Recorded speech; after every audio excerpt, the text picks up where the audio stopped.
Caleb Williams, Drake Maye, more rookie QB talk. A little more on Stefon Diggs, Rasheed Rice, a little recap, some extra information we may or may not have. Open phone lines, rookies, NFL draft. What do the Buffalo Bills do with their wide receiver room?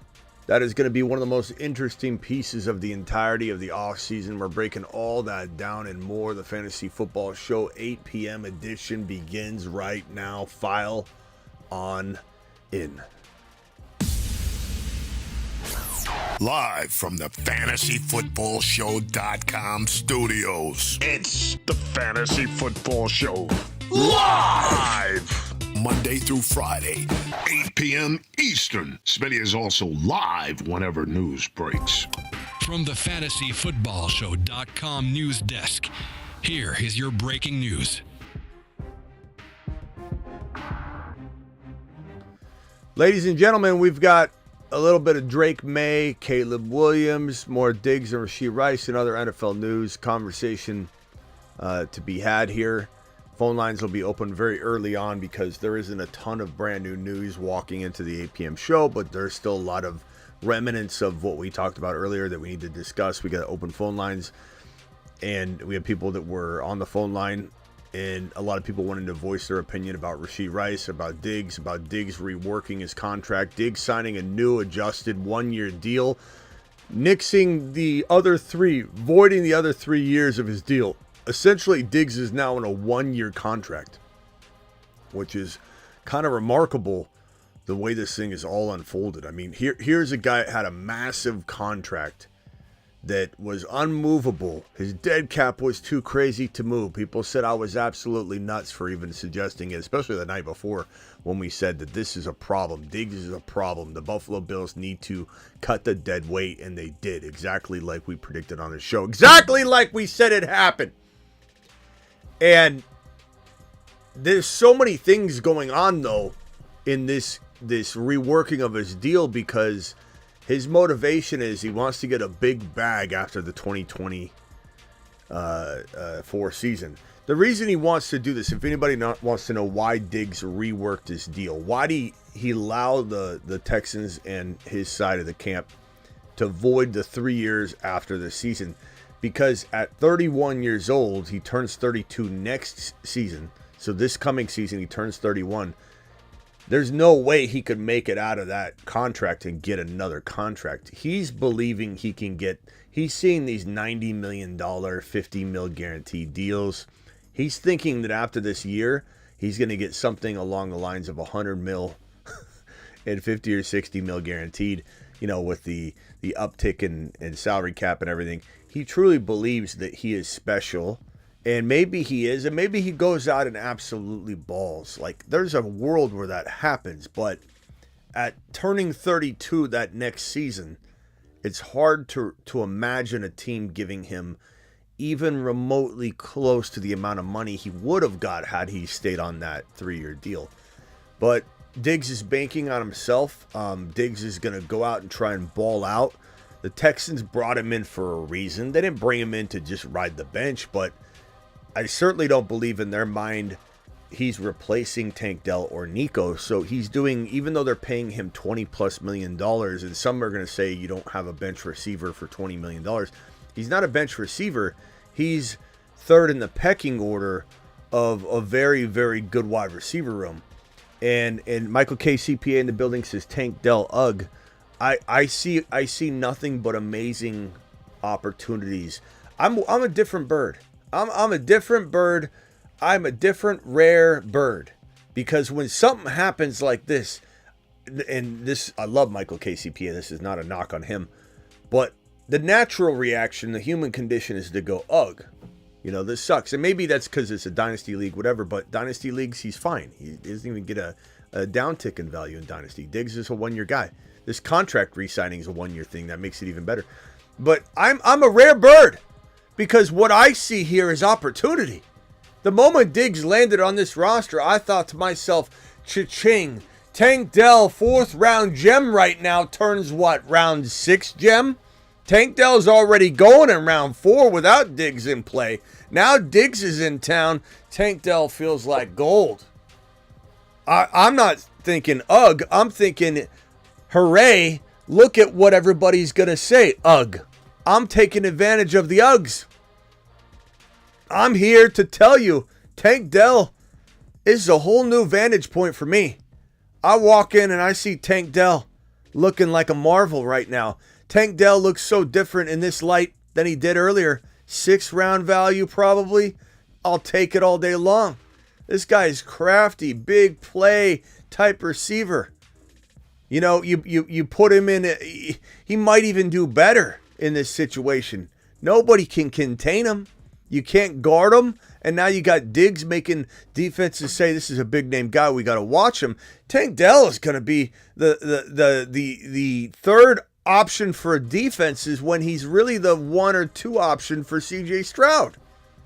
I'm absolutely all for the newfound value of Tank Dell. I do understand the feeling you might have when you had a player like Tank Dell at 4th round value, you invested it, or even 3rd round, and then you got kicked right in the sack.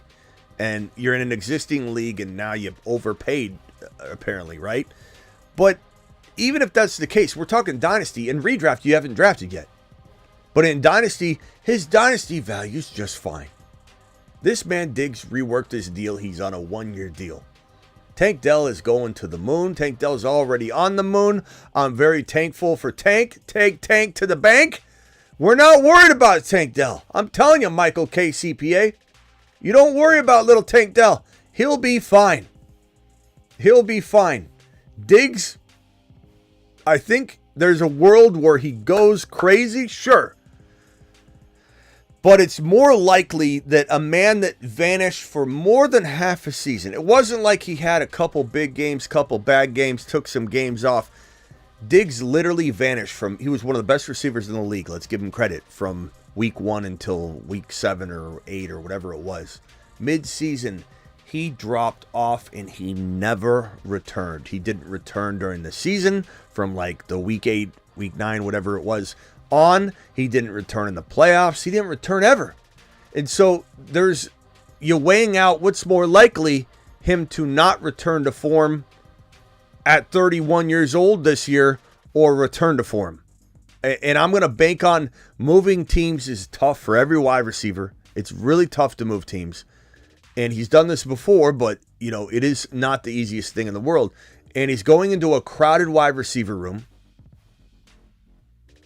And he just got minimized to a 1-year deal, which on the surface, you'd think it's great, right, for him and that he's going to be motivated. But it also shows a lack of commitment long-term from the team. Therefore, I don't think you take somebody that is not going to be a trusted long-term option and hand them the keys to the castle. Who's going to give this man the most responsibility when he's not the one that's going to be left at the end of the day, a year from now, manning the ship? I believe that Tank Dell is the real winner of the wide receiver room. I believe Nico gets knocked down to size, but rightfully so, because he was going way too high in round 2 anyway. You guys were drafting him way too high. I said it for months.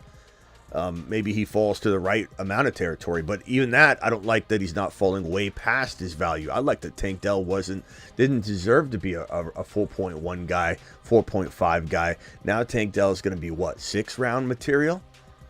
He's regulated to a wide receiver 3 to some people. Not even that to some people. I love that. I'm all for that. I'll take Tank Dell all day long at that value. I'll do it. I'll do it. I'll do it. I recommend you do it. I'll do it. I'll step forward.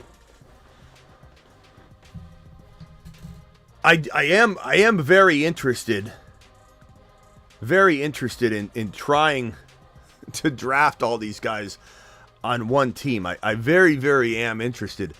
Part of me thinks it would be a fun experiment to try out and see if it was possible to draft all these guys on the one team. And I think it would be very, very fun to show. I would do it live because, quite honestly, I want witnesses as proof that I do not as proof that I do not value these guys as high as I'm about to draft them. I would want witnesses that could say, hey, Smitty, we were there with you. We avouch that Smitty doesn't... gosh, it won't let me share my screen. It just so happens I got to restart my computer the moment I want to try this. The son of a bee. Let's see if I can add my screen. I joined a draft. I didn't want to tell anybody because I didn't want anybody to snipe me, and I don't know that it's gonna let me. Let me see if I can get my iPad to show it. Hold on. Let me see if I can pull it up. Let's see if we can do it on the iPad. I think we can. Okay, so let's pull it up. I'm going to draft all the Texans wide receivers. Here's the iPad. Are we in? Are we in? Come on. We're in. Come on, we're in. Don't give me the black screen of death. Come on.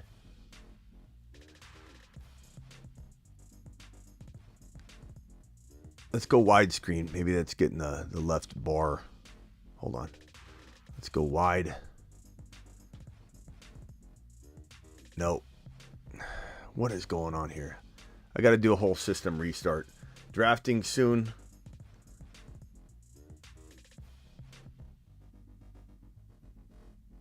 Big board. I can't do it. I can't show my screen. Son of a bee. Oh well. I'll tell you how it goes. Oh, here it is. We're live. We're back. I restarted it. It's good. Here we go. Ladies and gentlemen, you are going to be witness to me forcing. Is it not going to show it? Son of a...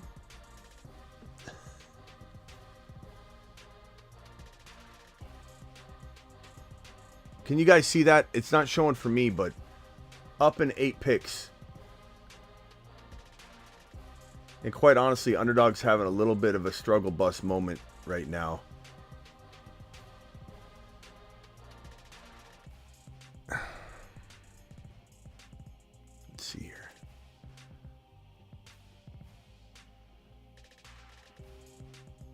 Yeah, I don't think it's showing it. I was really hoping to show this. I wanted to take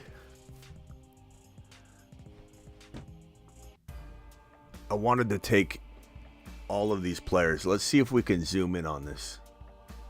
And we'll go ahead and try and draft this live.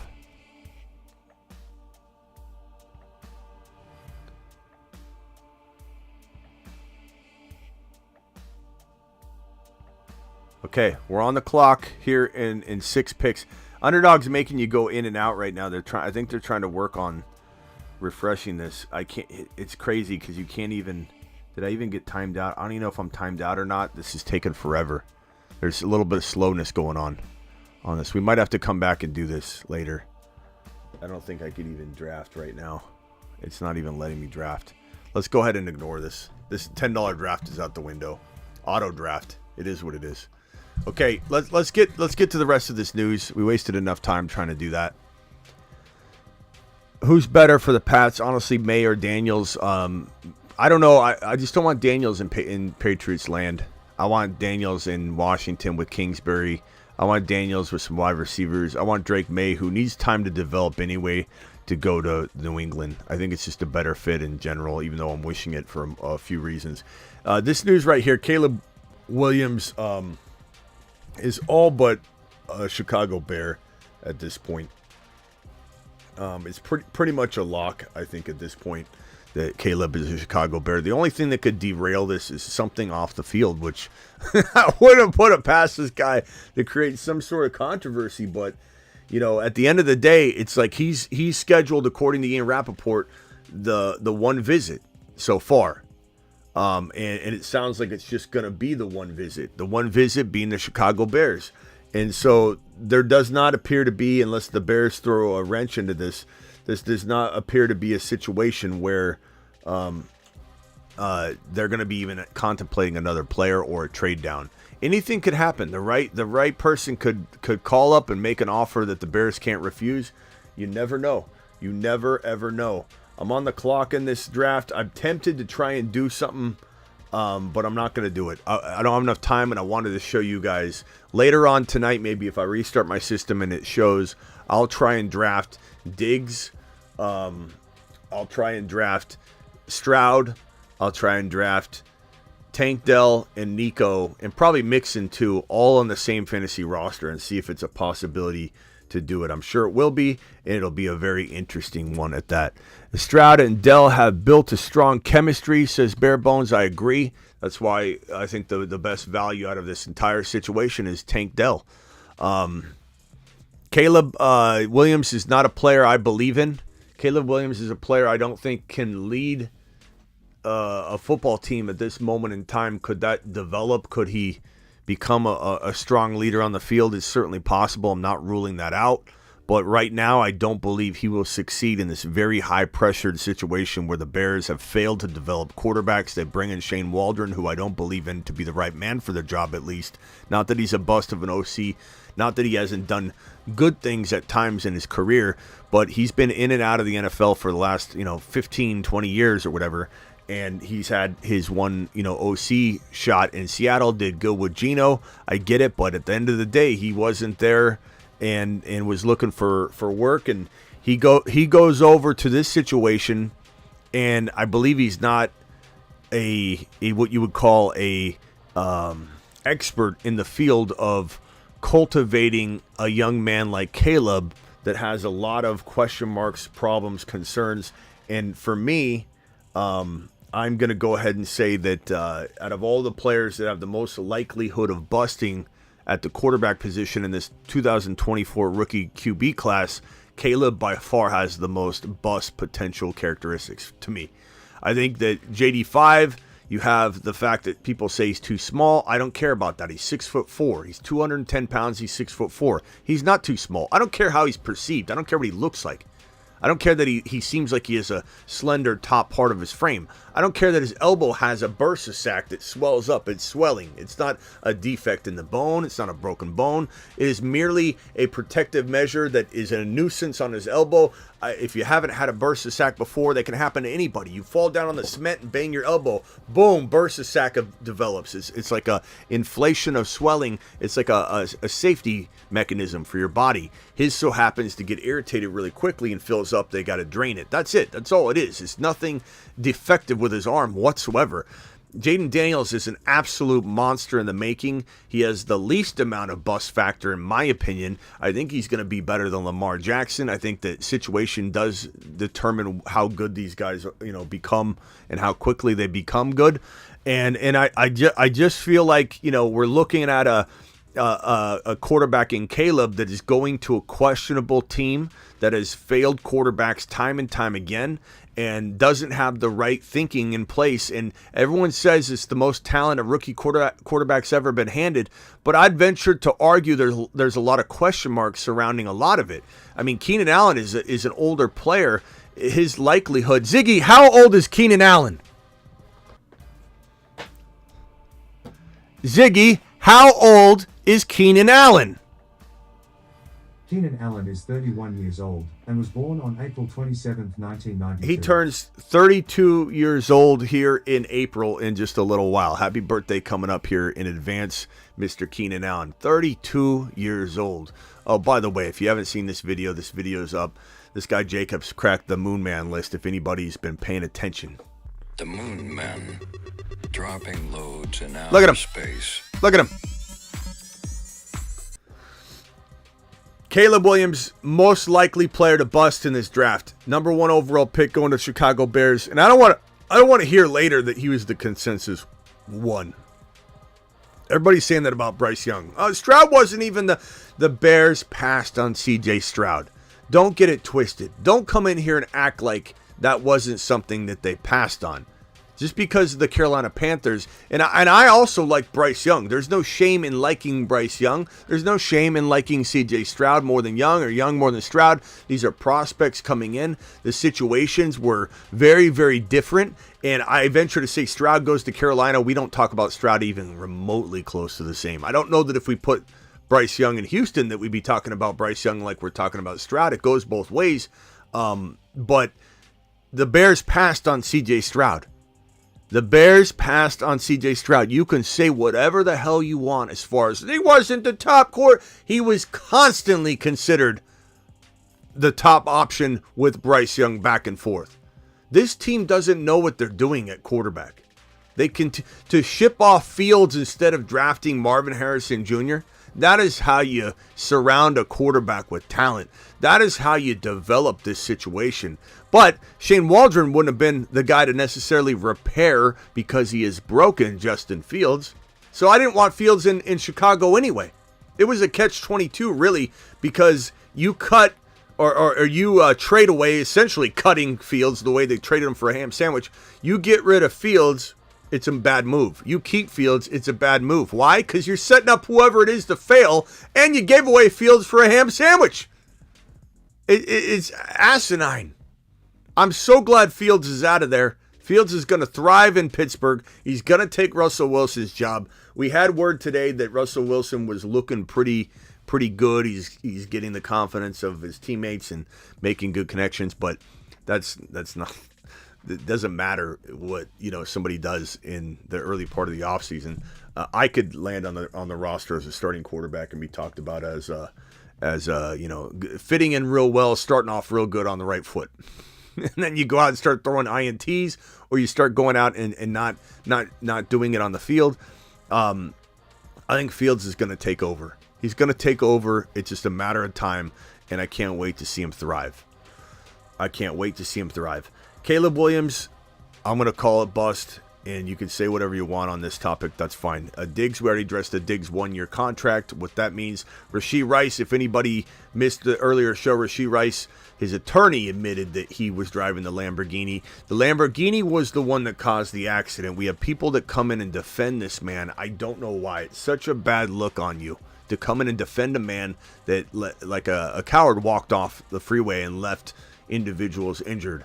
And his entire entourage walked off with him. This was a group of individuals of like-mindedness to leave stranded and potentially injured. They're lucky nobody lost their life or was severely injured. There was a child and a mother involved, and they walked off. And the only thing Rasheed Rice admitted to doing was texting the Lamborghini company that he leased the vehicle through and said, "I totaled your vehicle. I will pay for it. I'm sorry." Instead of calling the police and saying there might be a trapped mother and son in a vehicle on a six-car pileup that we caused. No, he didn't do that. He didn't care to report any of that. So, you say what you want. You say what you want about this man. You defend him however you want. He admitted he drove the Lambo. He should have admitted that from the beginning. I don't give him any credit for admitting he was driving the Lambo. He's on video. Sounds to me like they were waiting to see if all the footage showed this so they could, what can we get away with saying? Oh, there's footage of it everywhere. Okay, we waited long enough collecting all that footage, knowing what to say, knowing what we can say. Okay, let's take accountability for it. Attorney talks about it, says, you know what? He's taking accountability for it. He's admitting that he was in the wrong, and he's going to take full responsibility for it. Well, you were driving the Lambo, and all the people defending that, oh, it was the Corvette that hit him. He owned the Corvette. He leased the Lambo. He had two of the vehicles involved. He drove the Lambo. The police report said that the Lambo hit the median and then caused the trigger effect on all the other cars. So everybody stop opening your mouth and talking about things you don't know about when you say that the Corvette caused the accident. It wasn't really Rice's fault, and let's ignore the fact that he walked off the freeway, didn't help anybody. No, he actually did, according to the report, cause the accident.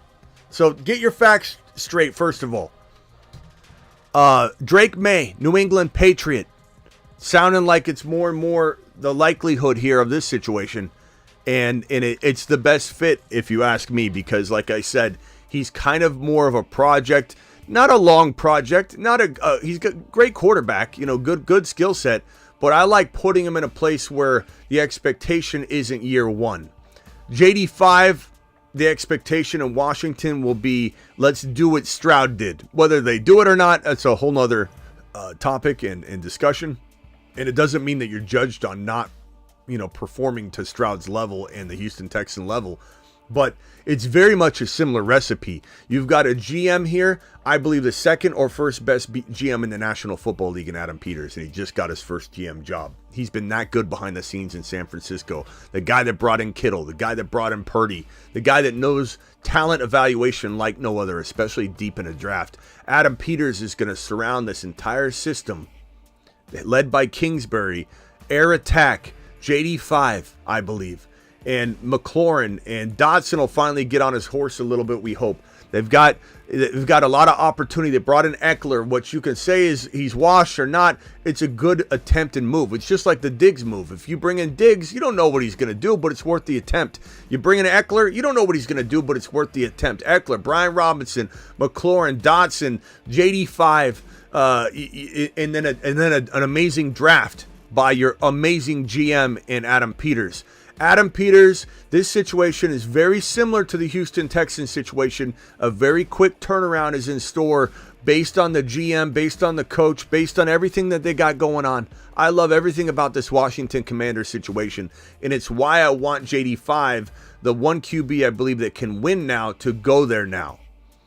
I think Drake Maye, if given time and given wide receivers, could be a very good developmental quarterback for the New England Patriots, eventually becoming even a top 10 QB in New England. I think JD5, you don't want him to go there and fail, and I'm not saying JD5 would fail in New England, but he's so NFL ready. I don't want to see him go there and not be able to utilize that NFL ready ability. Drake Maye goes to Washington. I think he could be more in line of producing than, let's say, a McCarthy going to Washington.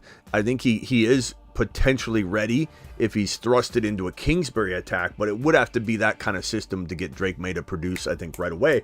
But I do believe that he still has more developing to do than a JD5. JD5 is an absolute magician on the field. He's an absolute magician with his feet. He walks into the NFL, JD5, as already a top 2 or 3, a top 1, 2, or 3 overall running quarterback in the National Football League immediately. Immediately. He runs better than Fields. He runs better than everybody, except for maybe Lamar. And, Josh Allen's a different type of running quarterback, but JD5 is going to be elusive. He's also a gunslinger. He's a better thrower than Lamar. And he's going to be an absolute gem for whatever team brings him in. So Drake Maye, New England Patriot, makes sense. JD5 going to the Washington Commanders at 2 makes a lot of sense. Chicago taking Caleb. It sounds like right now, and this could change because the NFL draft is still a little bit away, but we're getting closer. We'll be live the entirety of the draft, by the way, so make sure you come on over here to YouTube and watch the entirety of the NFL draft. But it looks like the top 3 picks are not really likely to be moved. The only movers at this moment right now, projected potential movers, are the number 4 Arizona Cardinals and number 5 Los Angeles Chargers. And the Chargers are very much confusing people that believe that Neighbors is the only pick at number 5 or a Dunze, but Neighbors specifically because the Chargers are looking at Joe Alt probably more than they're looking at Neighbors at this point, and it's pissing people off that don't understand what Harbaugh's doing, even though I've explained that Harbaugh ain't going to do what you think he's going to do. Harbaugh bringing in, looks like J.K. Dobbins to join Gus Edwards, 2 Baltimore Raven running backs. Who's the head coach over in Baltimore? Oh, his brother. Who's he going to bring in? Michigan players. This is going to be different than you think. Barkley, Henry, Jacobs, they weren't considerations when they should have been. Harbaugh is very simplistic, and he's going to do something different than everybody expects. And I'm not saying it won't necessarily work, but it doesn't feel like the situation that everybody's expecting it to be.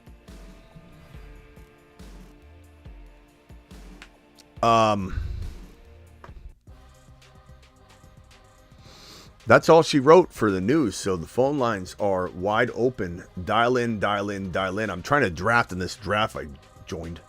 Let me see if I can show my screen. I don't think I can. I'm trying to show my screen so I can draft a team that has all the Houston Texans, but this will not let me.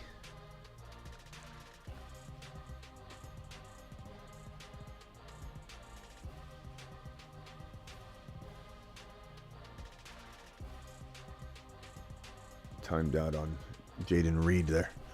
Dial in if you guys want to jump in and have a conversation about any of these topics and more. We've talked a lot about Diggs and Rasheed Rice already today. I don't mind rehashing any of it, but I want to make sure we're hitting new topics as well. We got 200 people in the building tonight. We've got, over 130 from YouTube. We got about 70 to 80 popping in and out of Twitter. And then another, I don't know how many on Instagram. Let me just take a gander over my Instagram people. What's up, IG? Make sure you get on over to YouTube. Appreciate you. My IG people, I need to take care of those guys as well. I could read them and pull all your comments on the screen. So if you drop a comment on Twitter, you drop a comment on Instagram, you drop a comment on YouTube, I can still drag it on screen. But I do advise the YouTube experience over all others because YouTube is what we develop this show for. So you're going to get a much better experience over on YouTube. But dial in if you have a question. Rice, to me, if anybody's wondering about the ADPs and the impacts, we've talked about this quite a bit. Diggs, to me, is nowhere near second rounder anymore. He was going near the second round with Josh Allen in the Buffalo Bills situation. But now Diggs, to me, he probably falls to where'd he go in this draft? Let me see where Diggs went in this draft. You guys might be surprised. I might be surprised at where Diggs was drafted. Tank Dell went at 32 overall. That's high. DK, okay. Let me see where Diggs went. Diggs went at 26 overall. He went at 3.2. In order for me to draft the Houston Texan team, I got to take, let's see, where's CJ Stroud going? Stroud's going in round 4. I got to take Diggs in round 1 if I'm going to try and pull this off. And I want to do it live so everybody that's in the draft knows I have evidence that I'm doing this for show, an experimentation, because I would never take Diggs in round 1. He's a third rounder, and I don't even like that. I got to take, in order to pull this off, I got to take Diggs in round 1, Nico in 2, Stroud in 3, Dell in 4 is probably the best bet to land all 4 of them. I don't know. It's gonna be hard. It's gonna be hard to get all 4, to be honest, because it's, even if you're taking a couple of them early. Yeah, I don't know. You're gonna get laughed at trying to compile the 4 of them. It's not an easy task in a natural order of things, because if you use your natural first rounder, and don't go Diggs early, and then you take Diggs. Well, you still take Diggs early in round 2. Then you take Stroud in 3, Nico in 4, Dell in 5. No way. I don't know. I if I could get that, I would do that. That would be pretty interesting if you could get like a JJ and then draft all of the remaining Houston Texan players. But I don't think it's gonna fly like that right now. But JD5 projections don't see it and seem to be short-sighted pick, says Tecmo. I don't know what that means, bro. If you're doubting JD5, you're on the wrong side of this thing. I'm going to tell you that right now. JD5 is going to make people look silly. All these doubting, he's too small, he's going to get manhandled. Well, why didn't he get manhandled when he ran for about 1,200 yards and 10 scores? When he literally threw for an amazing... Let me pull up Jayden Daniels' numbers just for anybody that doesn't know what time it is when it comes to JD5. Okay, JD5 is an absolute monster. He says he's 210. I believe him. He has 10 rushing touchdowns. You can see on the bottom of the screen, and 1,134 yards. Threw for 40 TDs and 4 INTs and 3,800 yards. Look at game 3. Look at game number 3 alone. 372 and 3 with a 234 yards and 2 touchdowns. Affair. Like, what a monster this guy is. What a straight-up monster this man is. I'm going to take Ramondre Stevenson. I'm on the clock. Fallon with a super chat. Fallon, appreciate you. Can you predict Pitts, Bijan, London, ADP come August? Come August? That's a good question. I'd probably say Pitts is going to go... Let's see where Pitts went in this draft right here. Pitts went at... Let me see if I can find him. Pitts went at number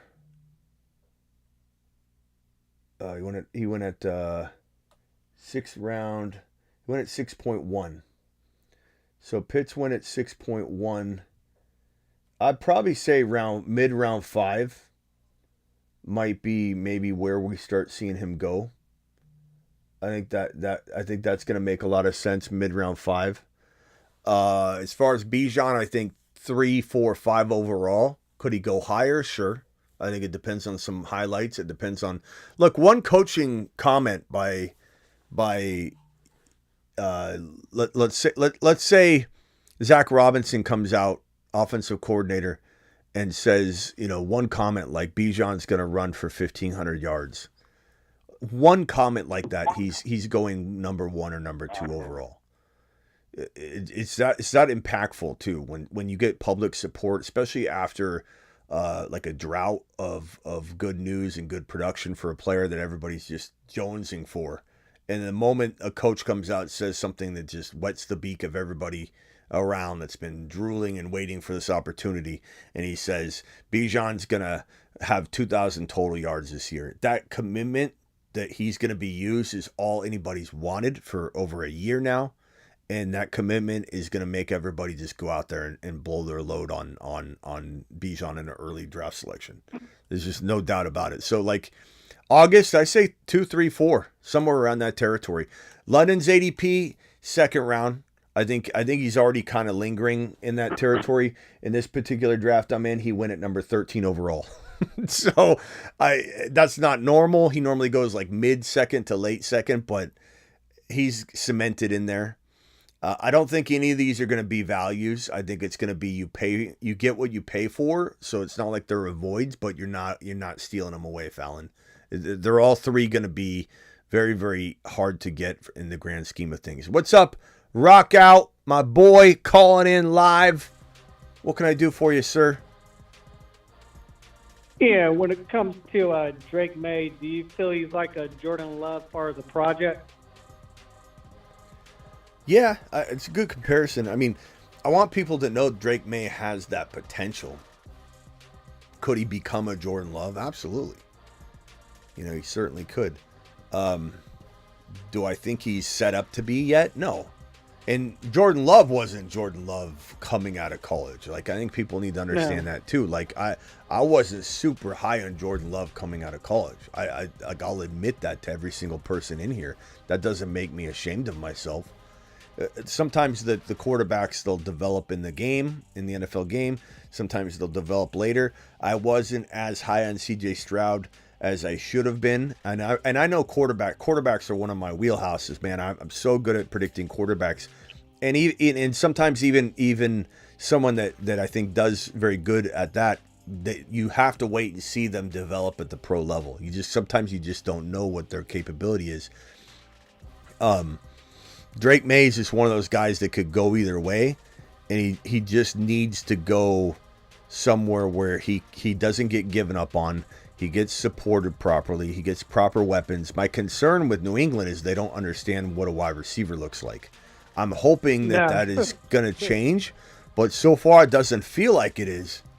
But maybe it's because they're eyeballing the rookies and they're going to show us that it may look like it in free agency that they're mirroring the old ways, but it might just be that, okay, we're not going after a free. We don't want a Ridley. We don't want a guy like that. We want to go get the Leggett. We want to go get the Brian Thomas Jr. And we're going to show you. Watch this. Hold our beer. We've also heard a bunch of different things. We've heard that the New England Patriots were moving on from the quarterback position, and they're gonna address it a different way, whether it be next year. And now all of a sudden they're drafting Drake Maye. So we don't know. It's smoke season. We don't know what's going to hold true right now. The going vibe is that Drake Maye goes to New England at number 3 overall. But again, weeks ago was that they weren't drafting a quarterback. So who the hell knows? But yeah, Leggett would be a good combo. That'd be a fantastic combo. Yeah. So if Young went to the Texans, how do you think he would do versus if he went with the Panthers? What? How do you think Young would have done if he was with the Texans? I think he would have been a lot better. Texans are a good organization. They got a good team, obviously amazing receivers. I think we wouldn't see Stroud. I think Stroud is better than Young, very evident. Yeah. But Yeah, if Stroud went to Carolina, we wouldn't be mentioning his name. Not like we are now. And I know that's hard to hear, and I know people are going to say, no, I disagree. Well, we'll never know. But Yeah, that's what you're saying. But I don't believe that we would have got the same result flipped or anything, though. I'd probably say, man, I don't know. I'd probably say, I'm trying to think of the best way to maybe evaluate this and say that maybe we would get maybe we get double the production of Bryce Young and a nice little, developmental quarterback. We'd probably feel up and down about it. I don't think we would have a very clear indication as to where he's going to go from here on out. We would just say there's some nice stuff. Levis, maybe. How we feel about Levis right now. Came off of a year, and everybody's kind of excited about him. I think we'd feel that way about Bryce Young. No one's excited about Bryce Young like everybody's excited about Levis. If Stroud was in Carolina, I bet we'd feel the same way about Stroud too. That you feel a little bit like Levis. We saw some good things, but Carolina held him back. But he was so good that he excites us a little bit. I think that's where we would be. We'd have no Stroud though. If the roles were reversed, we'd have no C.J. Stroud type talent because Bryce Young wouldn't just replicate it. Stroud is a very different, special player. But I think Maye's got the ability to become as good as really anybody, outside of the top 3-4 overall quarterbacks. I'm not going to put him in that conversation. Not even a chance for it. I think he's got to earn that. I don't just hand that to everybody. Nobody gets, okay, you could be the number one quarterback until you prove otherwise. I'm not giving him that ranking. But could it be he be as good as anybody outside the top 5-6 quarterbacks, Drake Maye? He could be. But he definitely needs wide receivers. He can't go to New England and get no support. He has to go to New England and get a Leggett. He has to go to New England and get a Keon Coleman. He's got to go to New England and get somebody like Brian Thomas Jr. He can't be handed freaking, nothing. Yeah, like nothing burgers. He doesn't even have number 2 wide receivers. And this notion of double tight ends with no wide receivers, I feel like they've done it too long in New England. It's ridiculous. Barely got number 3 receivers. Yeah, they don't have anybody. And someone could say, well, the Buffalo Bills don't either. Well, the Buffalo Bills they got Kincaid number 1. They got Shakir. They got Curtis Samuel. Those are not number 1 wide receivers. They're not even number 2s, really. Shakir could become a 2. He's very exciting. But they need to go get a Leggett. They need to go trade for a Higgins. They need to go trade for a Brandon Aiyuk. I think that a Higgins combo is going to pop up here in the next couple days. That's kind of what I'm kind of just guessing. I'm hoping for Aiyuk over Higgins. Yeah, that conversation probably needs to be triggered by a trade request by Aiyuk and his camp to try and initiate the Niners to speed things along. And then you start hearing buzz about that one. That one probably won't come. It could come before a trade request or without any trade request where there's interest in Aiyuk and by the Buffalo Bills. And obviously there could be a lot of smoke-driven reports on this stuff where people just say it. They want it to happen, so they say it. There's no source or whatever. But I do believe there'll be genuine interest in Higgins. The reason there's genuine interest in Higgins for the Buffalo Bills and a real likely, not highly likely, but just a likely chance that this conversation at least happens is because what's the difference between Aiyuk and Higgins? The Niners want Aiyuk under contract. The Bengals, while they do to some degree, they don't at all want him under contract under the terms and conditions that Higgins is presenting. Which you could say the same thing about the Niners, but they're trying to get to a middle ground. Higgins and the Bengals are so far apart because Higgins wants top 5 wide receiver money, and they're like, you're a number 2, bro. We're going to let you go. We're franchise tagging you. You're playing for us, and then we'll see what happens for you next year. They're very much saying with the franchise tag, you're expendable. So Higgins being on the tag is basically like he's got a for sale sign on. And a team can come and knock it at any time they want. And I believe he's a big enough name. I think not a good enough name to deserve it, but Josh Allen would definitely remedy some of the deficiencies I think that he might have. And I think this might be one of those actually quietly cool situations where we get more value out of Higgins than we ever dreamed because Josh Allen's that good. And I would be a supporter of Higgins in Buffalo because that is a great environment. That can vault you up and make you play at a much higher level. But Higgins is going to be the most attractive solution for them. And I think that they're going to look into it for sure. I think that they're, as the Bills brass has already said several times publicly, the season does not begin today. Like, this move of Diggs might make people think, oh, we're just clearing everything out. It is April. Like, judge us in September. Don't judge us now is what the Bills are asking fans and everybody around. And I think that's fair. Yeah. I think people are being ridiculous to judge Josh Allen's wide receiver room. And I put an Instagram story up because I think it's funny.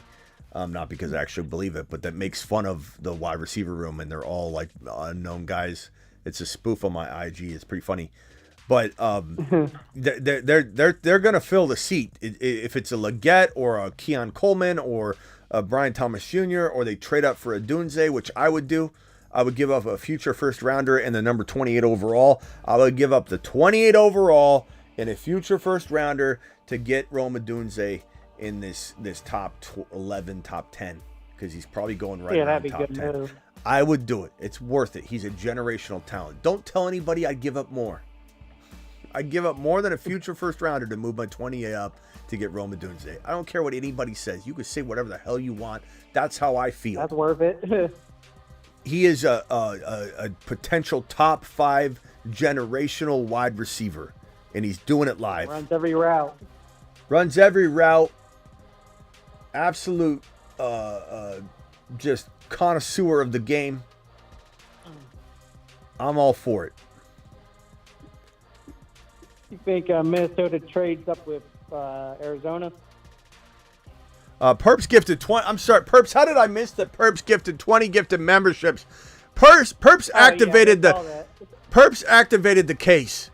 He activated the case. My office is clean. Alert. Go, Perps. Super chat alert.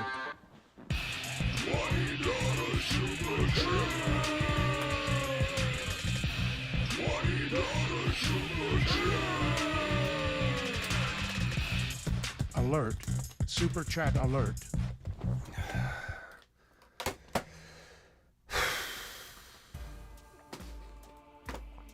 We got to zoom out of here. Smitty zoomed way too far into this.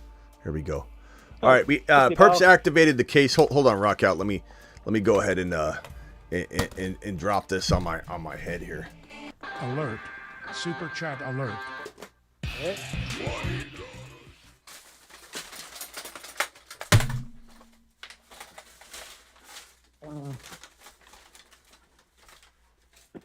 It's an absolute disaster in here now, Perps. Yeah. Perps gifting 20 gifted memberships. If you guys got a membership from Perps, thank them, please. My stupid thing doesn't alert me. I gotta remember to refresh this thing. I just gotta click it and refresh it every time I go live. So otherwise, I would have saw those come in. So Perps, thank you for dropping that. I think fix it going forward. So anything that happens from this moment on the stream should pop up. Thank you, Perps. Everybody thank Perps if you got a gifted membership. What were you saying, Rock Out? Oh, if Minnesota would trade up with Arizona. Oh yeah, so I think before you called, I was talking about that. So these 3 picks are they feel for now locked in. Caleb, JD5, and Maye. As much as you could lock in something, right? This pick's movable. This pick's movable. Hope the Cardinals don't move it. If they do move it, at least give them Rome Odunze, please. Please, if they move down, let's say they move to the 11, let Rome fall. That's all I ask. I want Rome Odunze if they're going to trade this pick. And I'll be okay with that. I want Marvin Harrison Jr., though.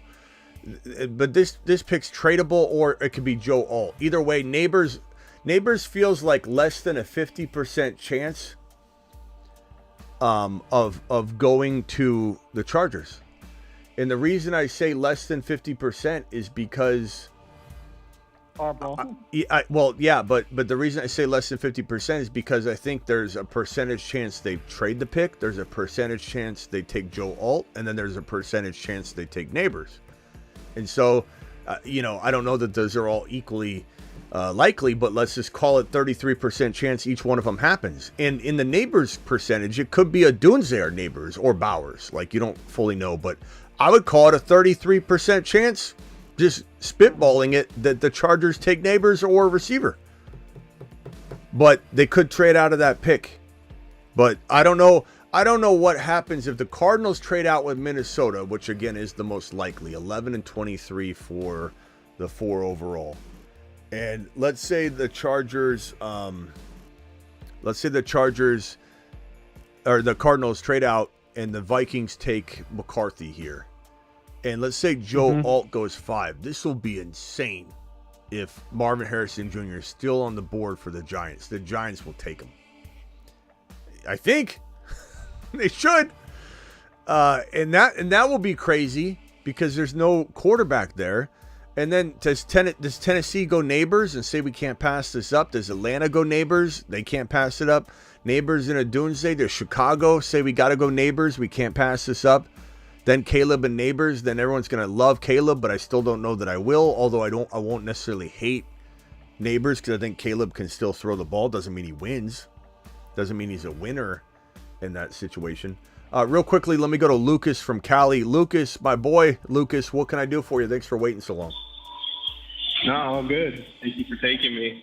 So, is there a world where Higgins, like right now they're going in the same draft spot as a Dunze, right? And I obviously will love a Dunze, just like everybody does on this show. But is there a world or a landing spot where a Dunze lands somewhere where people would take Higgins over him? Or at least you would? I mean, if Higgins is in Buffalo, he could go over a Dunze. Higgins in Cincinnati in a Dunze in a very mediocre place. If you could mute real quick, Lucas, I don't know what you got in the background there, but it's pretty loud. I think that Higgins in Buffalo in a Dunze in a no bueno situation. I mean, Higgins is going to get drafted. If let's say a Dunze is in a great spot like the Cardinals, they trade down, they somehow land him, then a Dunze over Higgins in Cincinnati for me all day long. And I think everybody will agree that with that. He'll go really high. It's just landing spot that determines everything, but there are 100 different scenarios. Higgins is either going to Buffalo or let's say like a Baltimore situation where they're very wide receiver needy, but it's probably going to be Buffalo or he stays in Cincinnati. Or maybe a Baltimore situation, maybe something else that we're not thinking of. Dallas, maybe, or something. But any place that Higgins goes, he will be probably in at least the same situation, if not maybe even slightly better, because Buffalo, he'd be the lone guy, the main guy. Yeah, so, that'd be a dream, man. Buffalo, I feel like Josh Allen needs a little bit of help there. Like, of course, he's bossing it up over there without Diggs, but having that type of help would definitely put him back into like Super Bowl contenders, in my opinion. Yeah. Perp says, welcome to Buckeye DK. Welcome to the loyal family. Perps, appreciate you dropping those, by the way. What else you got, yes, Lucas? Sir. What else you got, Lucas? Nah, it's just Higgins to me has just always been a peculiar guy because like he destroyed me 2 years ago in fantasy. Then when I pick him up last year, of course, that's the way the cookie crumbles. So I'm just like, am I missing something here? Like, is it when I pick him up, he decides to just stay in the background, you know? Yeah, I mean, he's been kind of a hit miss player. He feels very much like, I'm trying to think of another player that he reminds me of. Never gonna be an elite player to me on a consistent unless he goes to Buffalo, and then he'll be by way of force feeding, he will be pretty damn good. So it depends where he goes, but like in Cincinnati, he's playing second fiddle. He can't. He plays, but he's always kind of banged up, even though he's played a majority of games. I'm not saying he's missed so much time that like we can look at the missed games category and say, hey, but he's always kind of a worry about injury until he's not. Until he shakes that label, I'm not taking it off him. And I just don't know, like, will he survive as a number one? He survived as a number one when Chase has gone down, and he did pretty well. But that's with Joe Burrow. That's with knowing the offense. Like, I don't know what he'll be if he goes anywhere else. But if he goes to Buffalo, he's a top 12 guy. Like, I'll adjust and adapt to that. I don't know that he justified holding that title on talent alone. But guess what? It's talent plus situation equals player value. That's the way the world works. So we'll have to address it as it comes. But in Cincinnati, he's not a number one in Cincy. Yeah. And I got a spicy take. I like Marquise Brown. I like Hollywood's situation. Even if Higgins goes to Buffalo, I still like Hollywood's situation. I'm real high on him, but that's probably the spiciest take I got in the book. Yeah, no, I mean, we've been talking about it all day. It's Hollywood's the craftier guy. I think Rice is going to battle with his demons and with the off the field stuff that's going to probably come his way via lawsuits and civil stuff, and he's going to have a little bit of a headache on his hands all year long. He's going to be in his own head. And right now, he's running off the freeway, and Hollywood Brown's running on the field. And Mahomes and Hollywood have been practicing. There's footage on my Instagram of Mahomes throwing a missile to Hollywood, and they're getting their rapport built strong and fast right now. So I think he's definitely, in a good season's in store for him if he can stay healthy. Now, staying healthy is obviously the concern, no doubt about it. But I really do like the upside. I really, really do like the upside of Hollywood. Now he went. I'm doing a draft right now, and let me see where Hollywood Brown went, so I can give you an idea of where his ADP is going in a live draft this very second. Hollywood Brown. Where are you, Hollywood? Where'd he go? I'll be surprised if he went ultra high, but you never know. I mean, people are really... Yeah, he went in the 5th round. Holy crap. I don't know if I love that, though. Like, that could present a problem for me. I like him, but you're telling me he went a draft slot before Patrick Mahomes and 2 spots before Isaiah Pacheco, 3 spots before Kenneth Walker. I can't sign off on that. Middle of the 5th round ahead of Mahomes? No, thank you. There goes Hollywood Brown's value. Jeez. Yeah, I was getting the stack a lot back before the Rashee incident. I was getting that stack a lot. Mahomes and man, people aren't messing around. People are not messing around with that. Well, thank you for taking my call, man. All right, later, bro. Travis, you're live. Did you read that super chat? The $25. Oh yeah. Sorry, $25 hauler. Let me hit the button from Kenwar. Alert. Super chat alert.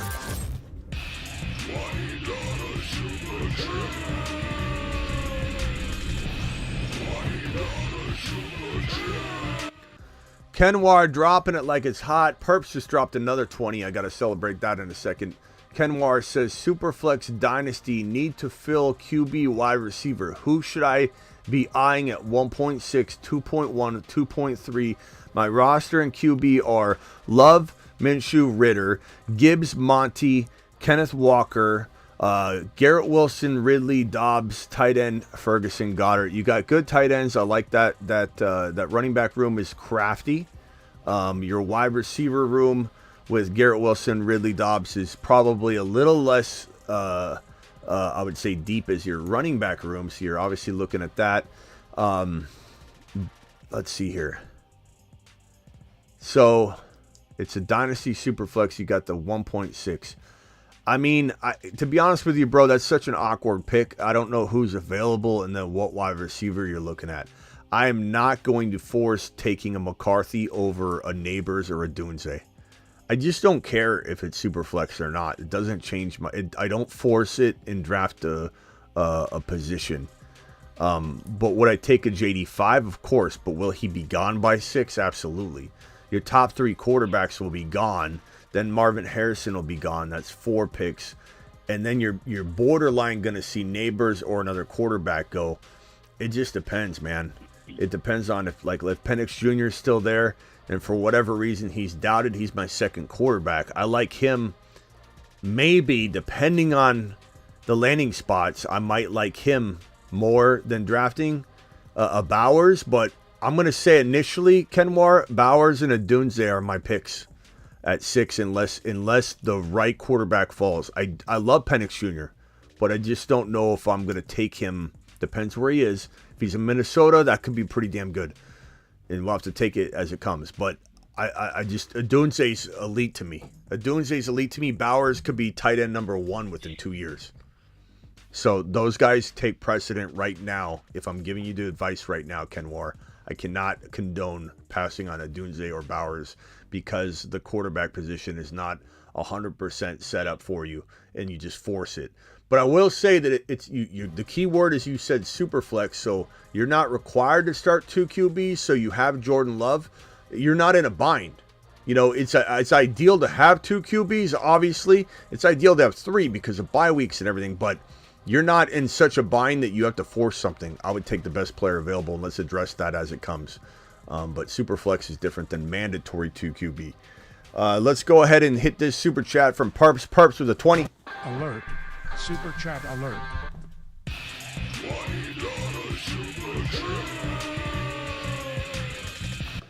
Perps in the building again with another. I'm just more concerned with the Vikings getting JJ signed. I don't disagree with you, young man. I think that you are correct in that.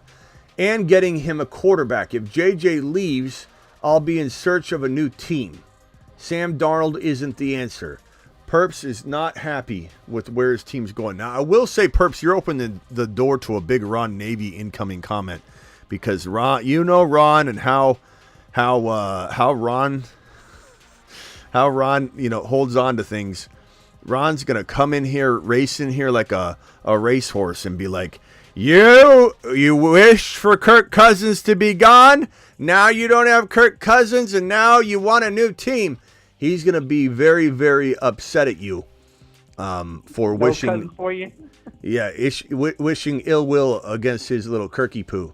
And so expect the wrath of Ron Navy. Anyway, but I agree with you, Perps. JJ getting signed. I will tell you that I've heard whispers about a deal potentially being kicked around again.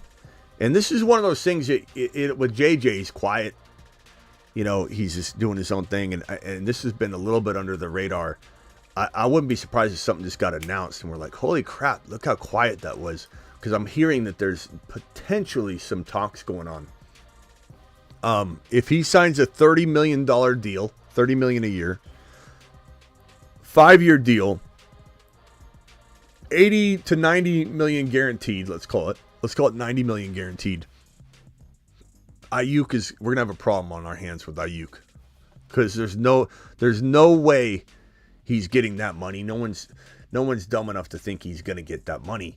But he's pulling that bar further and further away. And when you do that, it's like a cobweb. Think of throwing a cobweb on different things, right? And if the top part of the web gets pulled up, everything that's attached to it gets pulled up with it. And so while Ridley's deal and while Aiyuk's deal is not going to be near the top of that web, it's still connected. And so if you pull up the guaranteed money, you pull up everything, you're pulling up Aiyuk's deal. You're making Aiyuk more expensive, and the Niners don't want to pay that. There's a reason why the Niners aren't afraid to wait, because they're not going to change their number. They've got money set aside. Maybe they'll adjust a little bit, but they're literally like, we've got our number picked out. That's why they're so far apart, is they're probably at like 22 mil. They're probably at 22, or they're right at Debo's number. What did Debo sign? Is it 23 mil for Debo? Travis, do you know that number? I think he gets 20 even this year for his base salary, so probably something around that. Let me pull up. I have it right here, actually. Spot track. It's 20.9 base salary, $4 million signing bonus. 23.85 million for 23.85 a year. Yep. So I don't think they're paying him more than Debo, I think they're going to try and pay him right at what Debo makes. That's my guess. And I'm thinking that he's looking Aiyuk at this saying, I'm signing this different. This is not the same year. The salary cap's gone up. My agent's telling me this. My agent's telling me that. $58 million guaranteed means that he's going to get $58 million guaranteed at the minimum. So my guess would be 24 mil, 23 to 24 mil a year, 58 to 60 million guaranteed, 59 million guaranteed on a 3 to 4 year deal. The way that this works is maybe they do a 3 year. I think they'd want to do a longer term deal with Aiyuk than they would with Debo though, because Debo has a lot of mileage. He takes on abuse differently. I have a feeling that they're feeling like we want a 4 year deal. Aiyuk probably wants a long one. I don't know, but my point is the minute JJ signs his deal, Ayuk's value goes up, and I don't know that the Niners will adjust. So that means they'll be further and further apart, in my opinion. John with the super chat. John, appreciate you dropping a super chat wad on screen. Kenwar, thank you for your 20. Thank you, Perps, for your $9.99 and your $20 hauler and your gifted memberships. John dropping this one says, what about the Dynasty duds? Oh, Dynasty Dudes pick at 2.1. What about the Dynasty Dudes pick at 2.1, 2.2? Hard to tell because he didn't list how many people were in his league. I don't know what you're talking about, John. Kenwar super chat. Oh. He has the 1.6, the 2.1, and the 2.3. Oh, yeah. You're saying if he stays at the 1.6, what is he looking for? I was actually going to ask you that. Okay, yeah, thank you, Kenwar. I'm sorry I didn't follow up on that. Would you be looking to move up at all, or would you stay in that 1.6 because you're guaranteed a top wide receiver? Perps with another 20. Perps with another 20. I think, look, I think Joe Milton comes into play at some point in the superflex when you get to that second round. And I don't even know if that's like crazy to imagine him lasting, probably. But, a superflex, you never know. But I think that's where I'm taking like a Joe Milton or a Rattler and taking a stab at one of those picks. I think Ricky Parasol anywhere in the second round is a steal to me. Leggett, Malachi Corley.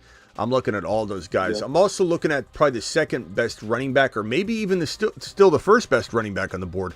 It could be that the Dallas Cowboys bring in like Jonathan Brooks, who's coming off an ACL tear, and everyone's going to be like, oh, and then they bring Zeke in. And that's a really, really likely scenario for me. Zeke Elliott come in until Jonathan Brooks is ready. And somehow Jonathan Brooks in a superflex falls to 2.1 because no one wants to wait on him. That would be a smash at 2.1. Especially if it's a 10-man league. I don't know if it's 10 or 12 or what. Mm-hmm. Yeah. Definitely, bro. Definitely. And so it just depends. It's hard to thank you, John, for asking that follow-up question. It's hard to really get a feel for like the second round. When people say, who do I take in round 2? Who do I target? The flow of draft is going to be out of control at that point for me to predict it. But I think I gave you a good sense of like where my mind would be. Joe Milton would be a fantastic project QB to grab. And I think that after the big superflex players are off the board, like Nix and Penix Jr. and McCarthy and everybody above that, you get everybody to rush back to the wide receiver, tight ends, and running backs. In this case, maybe not running backs, though. Maybe one running back's gone by 2.1 in this running back class. And that's why I say Jonathan Brooks might not even be the guy. Let's say Dallas takes him and they bring Zeke in, and that waters down their Jonathan Brooks redraft value. Even in a dynasty league, you're thinking some of the redraft to it, right? And so let's say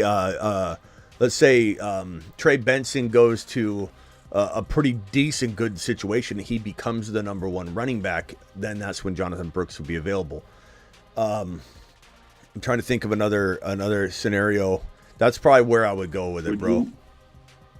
Would you move up from the 1.6, or you would just stay there because you're still guaranteed? I'm always moving up. Wide receiver, QB. Always moving up. Like if you could take the 2.3 and the 1.6 and move up to like the 1.4 or the 1.3, is that worth it to you? I would trade the 2.1, the 2.3, my future second rounder, my next year after that second rounder, to move my 1.6 up to like 1.4 or 1.3. It's such a big move to control your destiny And That's what I was thinking. Yeah. And it doesn't mean I'm doing quarterback drafting there either. It just means I'm securing myself that receiver, or, you know, it could be a quarterback, but the receiver value too, because Rome Odunze and MHJ are generational. And again, in a super flex, is MHJ in your super flex going to score less points than forcing a McCarthy? You force a McCarthy to go in your super flex when you could have drafted Marvin Harrison Jr. for your super flex. What in the hell are we doing? You know, like Marvin Harrison Jr. is going to probably outscore him, I would guess. That's me, though. You know, that's me. If McCarthy's the real deal and an elite quarterback, then no, he wouldn't. But I don't think you're getting Jordan Love production, which is what Marvin Harrison Jr. is going to rival, you know, in the Superflex. Perps with a $20 hauler. I'm not afraid of Ron. Are you saying I should be concerned or influenced by Ron? Plus, he can't talk. He has Mike Tomlin and Arthur Smith to worry about. On top of that, Cousins wasn't worth the investment for the long haul. $20 hauler. He's poking the bear even more. Alert. Super chat alert. I will say not to steal Perps' line, but you have not changed. Perps, you have not changed. John, thank you for your super chat. Perps, thank you for your super chat. Wattage that you've dropped all over my screen. My office is absolute disaster. I'm gonna have to. Every time I do this, I convince the little ones to come in and clean it up, and I give them like an ice cream or something. I go, hey, I'll take you for ice cream if you clean my studio up. So, yeah.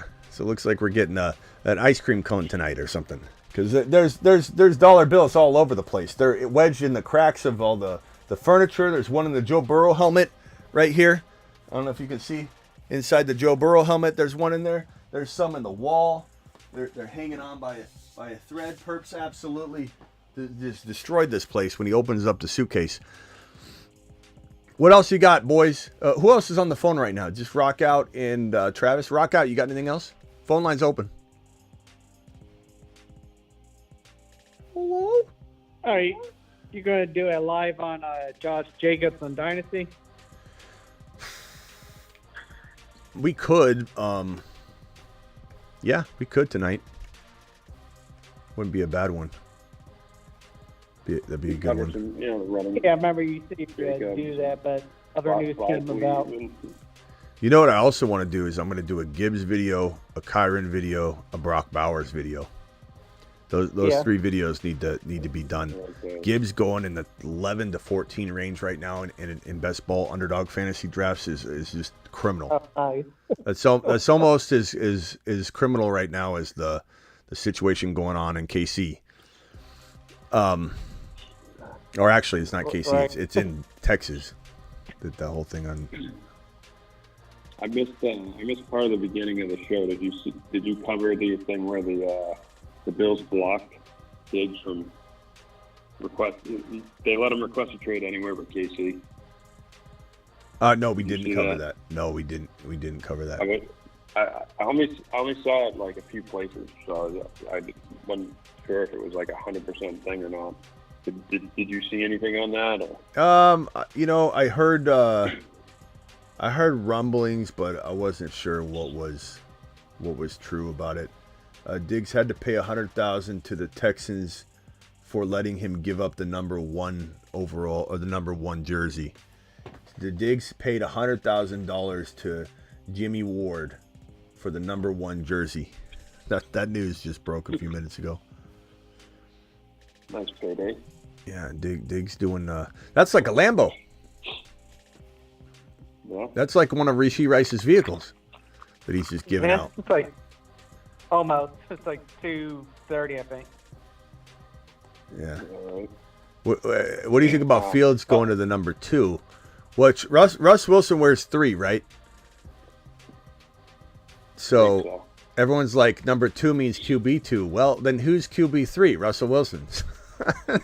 And what do we know about Arthur Smith? He loves the backup. So look, Fields is playing this beautifully. He wants to be the QB2 instead of the QB1, and he doesn't want to be a QB3 like Russ. So this is how you get into the lineup in an Arthur Smith offense: is you play the victim card. I'm the QB2. You're the starter, son. Yep.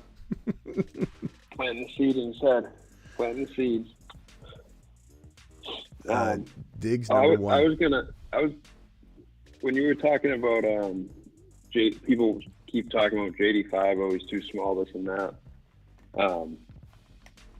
If people are saying that, they should worry the same about McCarthy, because McCarthy played in college at like just over 200 or right around 200 pounds.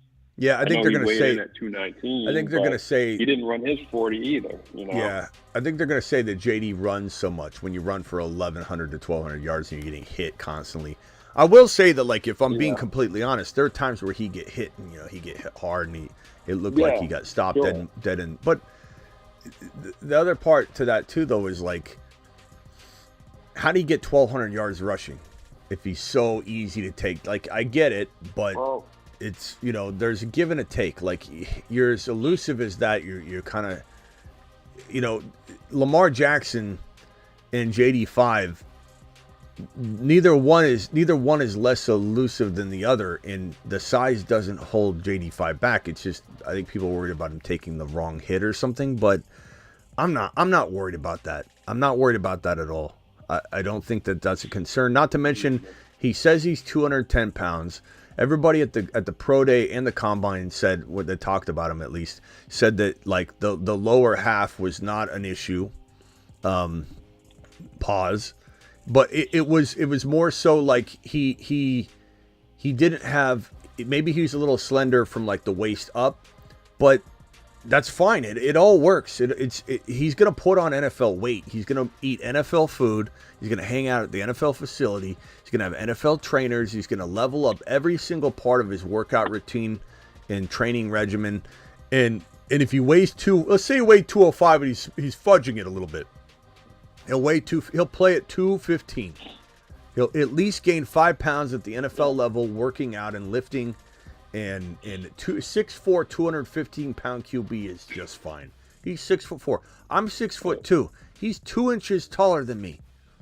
Like, that's a big person. Of course he doesn't weigh 240 because he's a quick, speedy guy.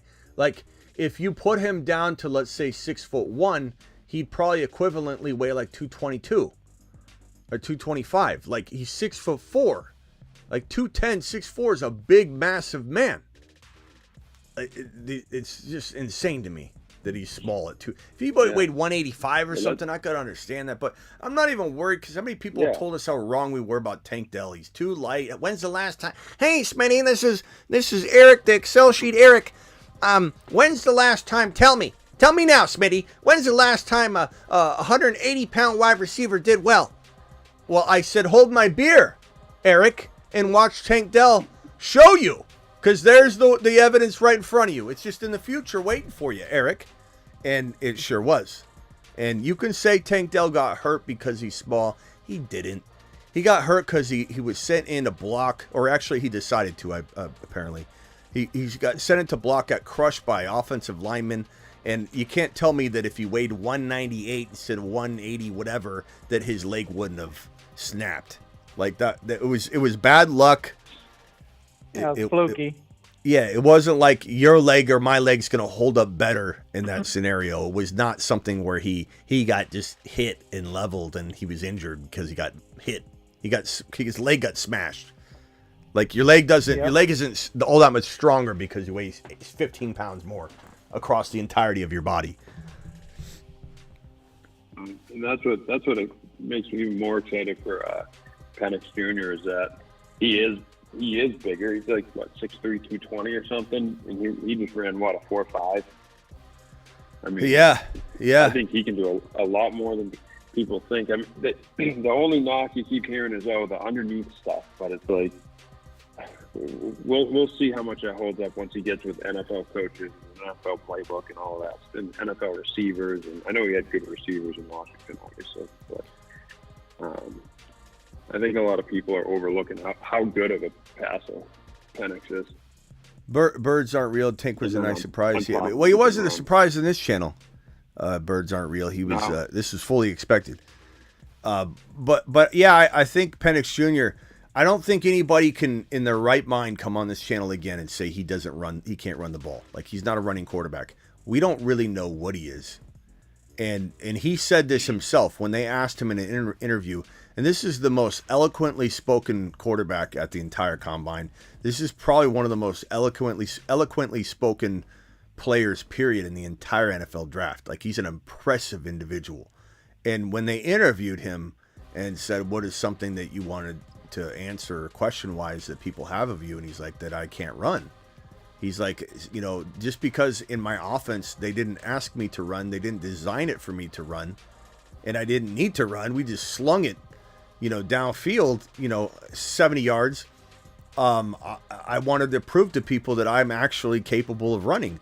And he goes out and runs one of the more impressive, unexpected 40 times we've seen. So I don't really want to hear that comment ever again.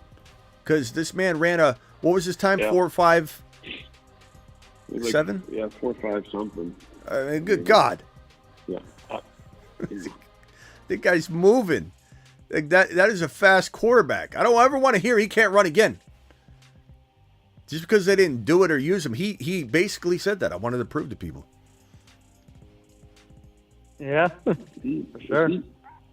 Was he under 4.5 or was it 4.5 something? Or? Yeah, let me see. Oh, yeah. So, some people had it 4.46, some had it 4.56. But let's see, Penix Jr. Your 40 time. 4.46 is what I'm showing here. Holy shit. Even if it is 4.5 though, like I know, but I mean, come on, guys. Come on. Who in here wants to call in and argue that he can't run the ball? Quarterback Michael Penix Jr. was the featured attraction, timed with an unofficial 4.46 40-yard dash. Doing it live. Right now. 4.46. Jeez. Jeez Louise. and again, like I know it sounds like I knock JJ McCarthy. I agree with what you say that he's not an elite prospect.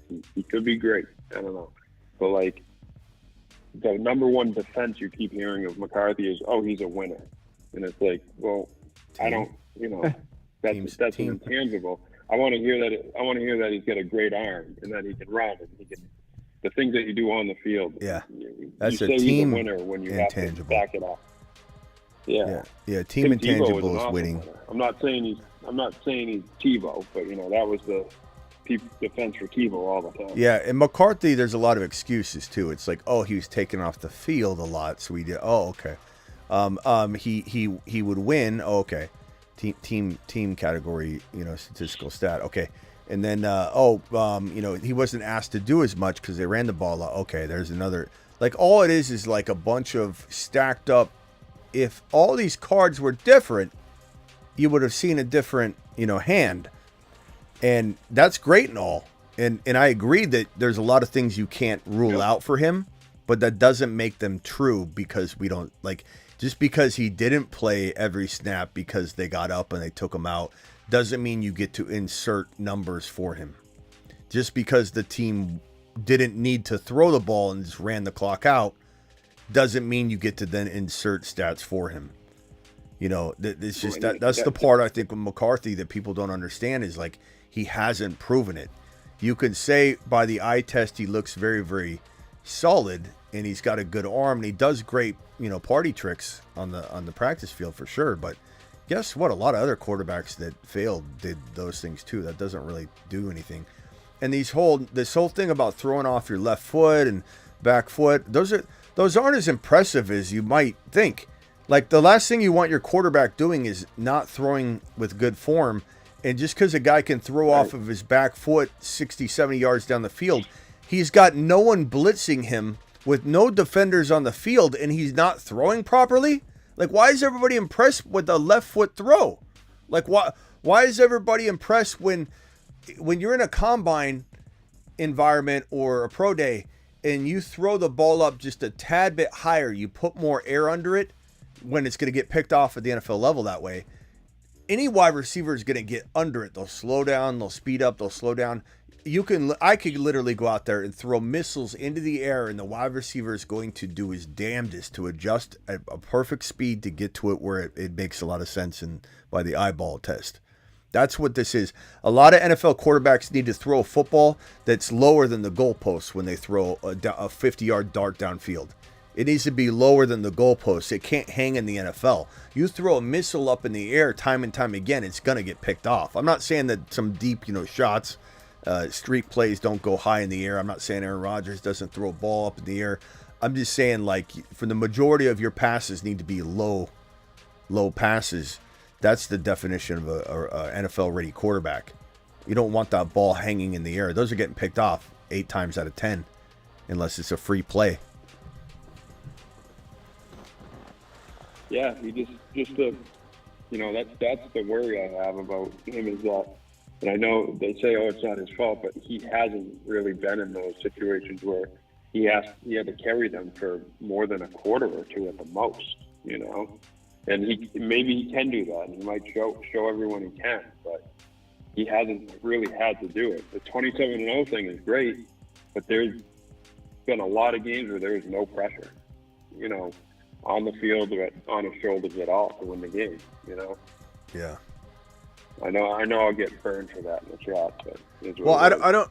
The thing, going back to Penix real quick, is like I don't understand the whole injury concern as much as people are weighing in on it. Like, what's he got to do?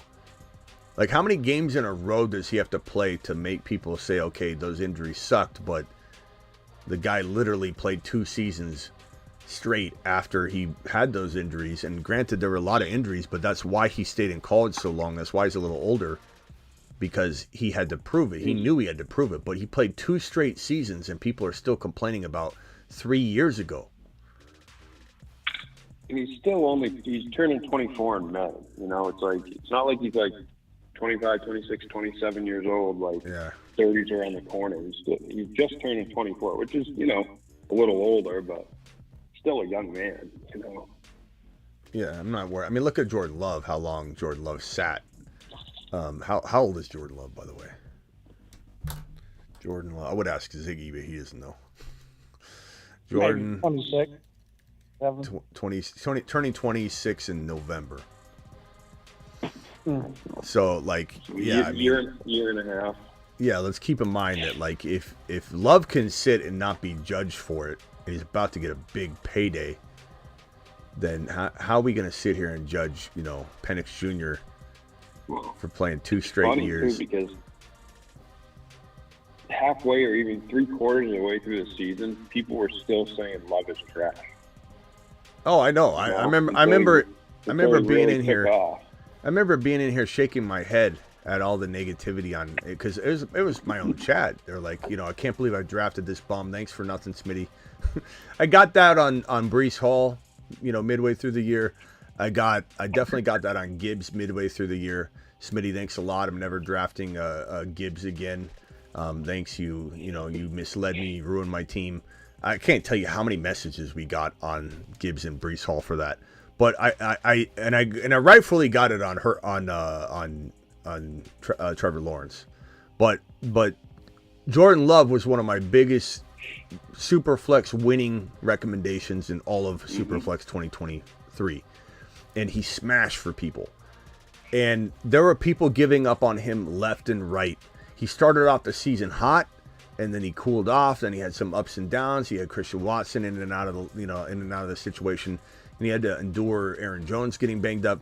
People gave up on him so quickly, and I just remember sitting in here going, "Guys, calm down, relax." And we're gonna need to remind people this year about Breece Hall, Gibbs, and Love, because we're gonna have people overreact on some other players this year and want to jump ship. But everybody that sold Gibbs, you should be ashamed of yourself. Everybody that sold Breece Hall and gave up on him, you should be ashamed of yourself. You learned your lesson. If you gave up on Love and cut him, and allowed somebody to pick him up because he was on our waiver wire recommendation every week pretty much till like week, I don't know, what was it, 6, 7, 8 or something like that, because people were cutting him when I said don't, you should be ashamed of yourself. You probably learned your lesson. But good God. Yeah. So it took him until he was, I know he was sitting behind Rodgers, but still, it took him until he was almost 26 years old or 25 years old. So it's like all these guys, they mature at different rates. It depends on landing spot. There's guys like him or Penix that end up being a little older, and then there's guys like Drake Maye. If he sits for a year, he's still He's still only 21, right? So he's got time. And quarterbacks play forever too. The only position you should be worried about of a player being older is the running back position. The receiver a little bit. Those two positions are there's some telling things about an older receiver. But keep in mind that people had negative things about Devontae Smith and his age and the fact that he wasn't a young a breakout college wide receiver and that he was too old and he didn't have enough, behind him before he got to that level, and people judge it, and the stat sheet Stevens and Eric's they just literally cling to it. But Devontae Smith has broken that mold. He also broke the size mold. So you got everything's case by case. There's certainly things to keep into account historically that tell good stories and set good trends for you to follow. But just like the 30-year-old running back or the 28-year-old running back. 28-year-old running backs are going to be hard-pressed to deliver. It's just the way it is today. 31-year-old wide receivers are very hard to come by. 30 is your hold-your-breath year. That's why Diggs being 31 during the season, the fact that he doesn't turn 31 before the season starts gives you that. This is Diggs' 30-year-old season, hold-your-breath season. And after the season's over, Diggs is on the decline. Cooper Kupp turned 30 last year and played a very, very questionable year. So 30 years old is hit and miss for players that are playing the wide receiver position. 28 is hit and miss for the elite running backs that have had workload their entire career. Doesn't hold true for the Mosterts who are 31 or the McKinnons. Those are outlier one-off players that never played workhorse roles for the entirety of their career, so they pop up for a year or two and it happens. But there's no chance Eckler at 32 years old will thrive. There's no chance Mixon at 32 years old will thrive. There's only Derrick Henry, and he'll never be replicated again. He opens no doors or pathways to this being true. It is just a one-off anomaly you have to accept in Derrick Henry. And that's it. Everybody else, at 28, you're lucky. Christian McCaffrey turns 28 this year. We will be, understand, lucky. He could do it. But lucky if he plays a full season at an elite level. We will be lucky. This is not, for a Niner fan watching right now, you don't have 3 years left of Christian McCaffrey playing elite football. I hate to break it to you. He's 28 years old with a workload through the roof. You will be lucky if McCaffrey, and he could, and we're all drafting him at number 1 overall, one more year. But we are holding our breath because the data does tell you you will need a lot of luck for him to be the number 1 running back and to stay healthy. Zebra says, I love your consistency, but your videos are so long. Well, I guess Zerb, I have a question for you. And you can call in and we can discuss this. I'm not mad at you, but I definitely want to pose to you a question. So Zerb, definitely call in. I'd love to have this conversation. I think everybody that has said this to me before, I'd love to have the open conversation about it. And you tell me what the solution is. Do I just end my show? What about the people that disagree, that stay for the entirety of it? What about the people that listen during their entire workday and say, man, I mean, this is like half my shift and it gets me through it. I do have to pause it, come back and forth, but literally while I work, I get to listen all day, throughout the entirety of my 7-hour shift by pausing it, helping people, whatever the case may be. Like, what is the solution? Do I just come in and what? I'd love to have you call in and talk about it. Not to mention, I do hit news at the top of my show. I make sure that my show makes a lot of sense for somebody that can't stay, doesn't want to stay, that you watch the beginning of my show, you get all the news out of the way. And Silver says it's a live stream, by the way. Your premieres, though, you've been doing more of the premieres. You would like those, probably. Yeah, and I do the shorter videos, the Jacobs videos up. Zerb, go check that out. I don't even know if you watched that. I spent all that time putting a short video up for you, and I doubt you even saw it, Zerb.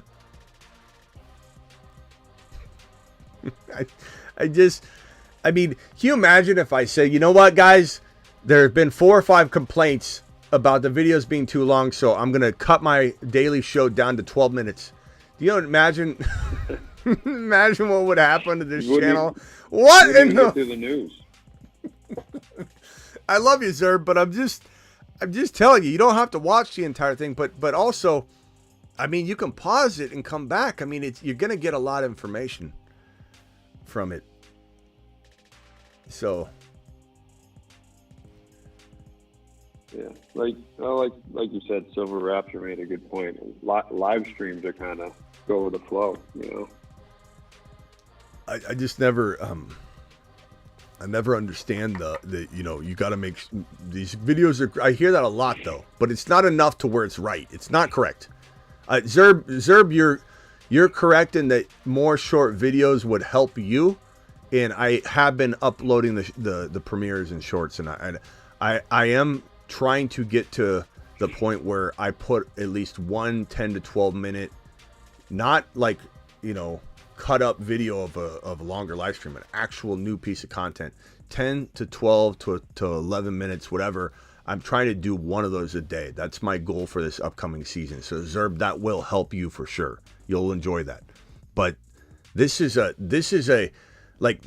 like calling into, this is like a scheduled 1.5 to 2 hour show, and it's like calling in or messaging into a 2.5 hour show and going, hey, this is too long. Like, this is what it's scheduled to be. This is what it's for. This is your drive time. Yeah, I was gonna say call in the afternoon drive and hey, can you guys cut this down a little? Hey, you also have shorter streams as well. ESPN, hours too long. Cut it to 12 minutes, please. Right. I'm only in the car for like 15 minutes, so I don't know. I mean, Zerb, does it not make sense to replay it, like or pause it? You're taking a deuce in 20, 30 minutes when you get home. Can't you listen to it then as well? Skim through parts of it. You always almost have up on the screen what we're talking about. So yeah, if he's looking for something specific. What I need have it for like an hour and a half. I need to get a timestamp person that just in their I'll pin their post every day. If someone can go through, I'm not asking somebody to do this, but if someone's like, they enjoy this kind of stuff, like if someone timestamps out everything, like the majority of it, especially if they're listening or something, I'll pin that message. You can be daily pinned on. I could probably do that on the show. No, Travis, you do enough. You do way too much. But anybody that wants to try it, even if it's like a collective thing once in a while, But I'll pin it. I mean, I know that the timestamps would help, but the problem is I can't. That'll hold me back from doing an entire video, and so, it is what it is. Even because the tough part is that you do your news and then it's phone calls, and like we may stick on a topic for 20 minutes sometimes, or we may jump from one topic and then back to another, and so it kind of have to just be like, like a basic timestamp thing, because there can't be like 52 timestamps if we go from one thing to another, back to another thing. Yeah, I have a way to make it even easier for myself too, and I probably need to do it, to be honest, but it's hard. John, thank you for the $2 hauler. What are the Panthers doing? I mean, I don't know how to answer this question other than I don't know that they even know what they're doing. And I've read some weird stuff before, especially like in Panther communities where like they're like, we're really putting some good wide receivers together for Bryce Young. I don't know what in the hell this team is not it's not going to be good. it's on paper. You look at it and you go, all right, they're trying to do the right things, but it's moving so slow. It's gonna ruin Bryce Young. Yeah. Like, because you could say, oh, they got Thielen and they got Deontay Johnson and they have Mingo and maybe they get someone else in, but it's all like just not quite good enough pieces or people that are kind of washed up, and they're just going to have to dish out some money and bring in the right pieces and build around them. John, I appreciate that super. Like one step forward, two steps back. I don't have an answer other than they're doing everything wrong. There's like Travis said, they're trying, but I don't want a team to try. Trying to me sounds like you're failing. You're trying and you're failing. Right. Like, this is not. Trying doesn't mean you're getting it done. If I was the Carolina Panthers, I would have Roma Dunze coming to my team immediately. If I was the Carolina Panthers, I would have already brought in Barkley, Jacobs, or Henry. If I was the Carolina Panthers, I would already have the pieces in place on the way. Like, this whole notion of, let's try to get somebody that's decent in here. Let's get a couple Adam Thielens, and that'll be good for Bryce. This is like, there's nothing good going to happen from this. As Travis said, Bryce ain't going to last. And it's a shame because I don't know that it means he's a bust or would have been a bust if he went to the right place. But this is one of those things where, like, thank God Stroud didn't go there. Because I know everyone doesn't want to have this conversation, but he wouldn't be the same player. And I thank God Stroud went to the best organization in football maybe right now. The Houston Texans are going to have an up-and-coming top 5 defense. They have an up-and-coming top 5 offense that everybody already knows about. I think they could have addressed the running back position a little bit better, but they're going to throw so much that it might not matter. But this is a team. This is a team. If they brought in Barkley, it would be a Super Bowl top 5-6 team to me. If they brought in Barkley, I think bringing in Mixon, he's older, the mileage, I don't know that I like it, but at the end of the day, I think, they draft the right rookie behind Mixon, then maybe it'll be fine. If you get Braylon Allen or something, that'd be crazy. John dropping another. Was Pierce just a one-hit wonder, you think? Yeah. Yeah. Because Singletary did too good for Pierce like to. it. Yeah. Right. Pierce was exciting for a short period of time, though, man. I thought that guy was going to. I mean, he did good. We predicted good things. He did it. Like, we definitely nailed the Moon Man Pierce, but it didn't translate. Yeah. Could the NFL force him to sell the team? Probably not. He's not doing anything egregious, right? You got to do something. I don't even think if he got in a Lamborghini accident on the freeway and ran, if the NFL would force him to sell it. Oh, wait. That sounds familiar. I don't think so, John. John wants the Carolina Panthers to thrive, and I wish I could give him better news. The Texans situation kills me, too, because Nick Cassero came from New England, and I wanted him to stay here, but it just didn't line up, several years ago when Belichick still had the power. Yep. I would burn the I knew Panthers. He was going to go somewhere and do well. The Panthers would be to a Super Bowl or burn within one calendar year. That's right, Matt. That's right, Matt. That's the way Dad did it.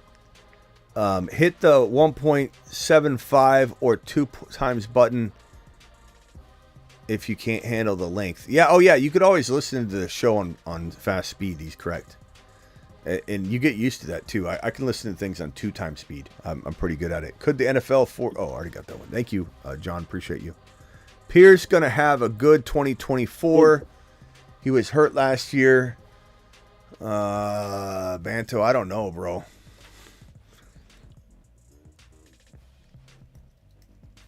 I don't know. I think he might have just been, what he was. Like James Robinson was. I mean, he blew his Achilles out, so that's a little more severe. But there's a lot of guys that they have 1 year, 1.5 years, 2 years. I mean, that's it. Is there a world where has a huge? Is there a world where Pierce could rebound if Mixon doesn't? If he gets hurt, maybe. Maybe I should say Pierce is one of those deep bench guys you grab, you hold, sure. But am I expecting anything? No. But why not? Why not? Why not? This one I love. Mr. Frost. Thoughts on Ramondre? Yep, I was just going to say that. Love Ramondre. Ramondre is a proven commodity in the NFL. He's proven to be a top 5 receiving running back in the National Football League. He was completely misused last year. My only concern is we just assume that he won't be misused this year because of the changing of the coaching guard, and I don't know that we can guarantee that for ourselves. But case in point would be Denver. We thought, get this, get this coaching staff out.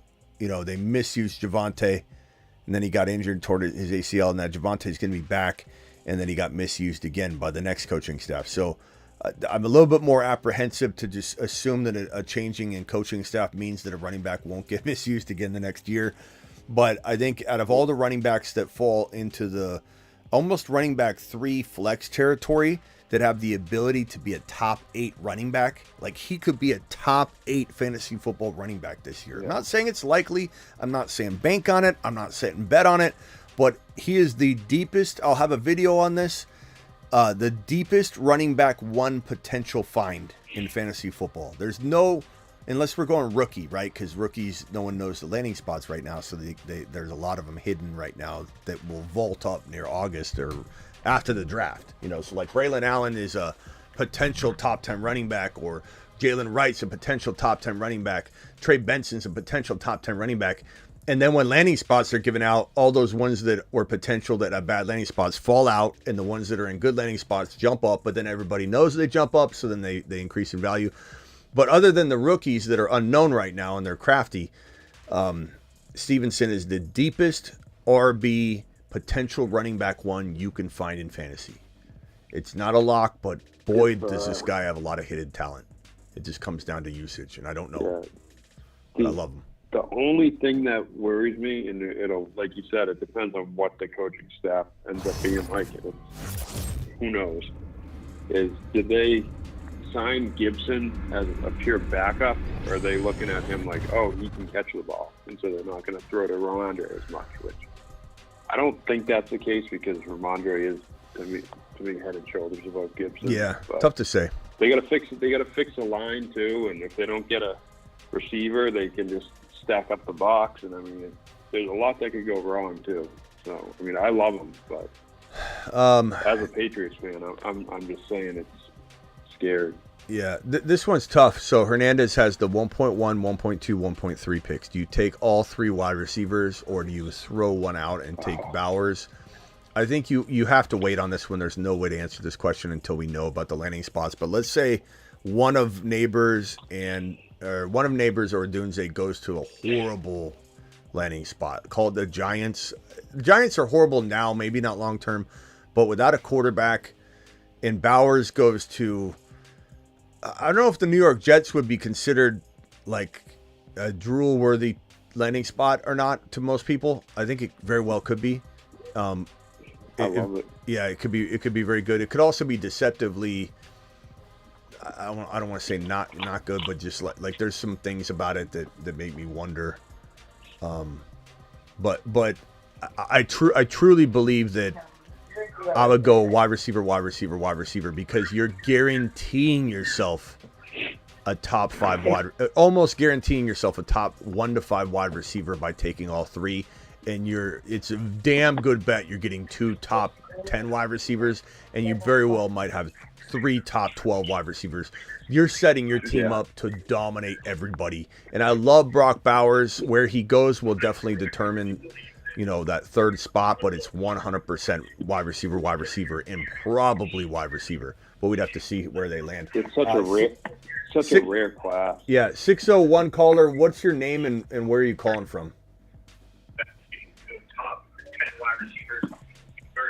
601 Hello? caller. 601. Where are you calling from, and what is your name? Yeah, that's me. It's Justin. Justin from where? Mississippi. What's up, Justin? What can I do for you? Not a whole lot, man.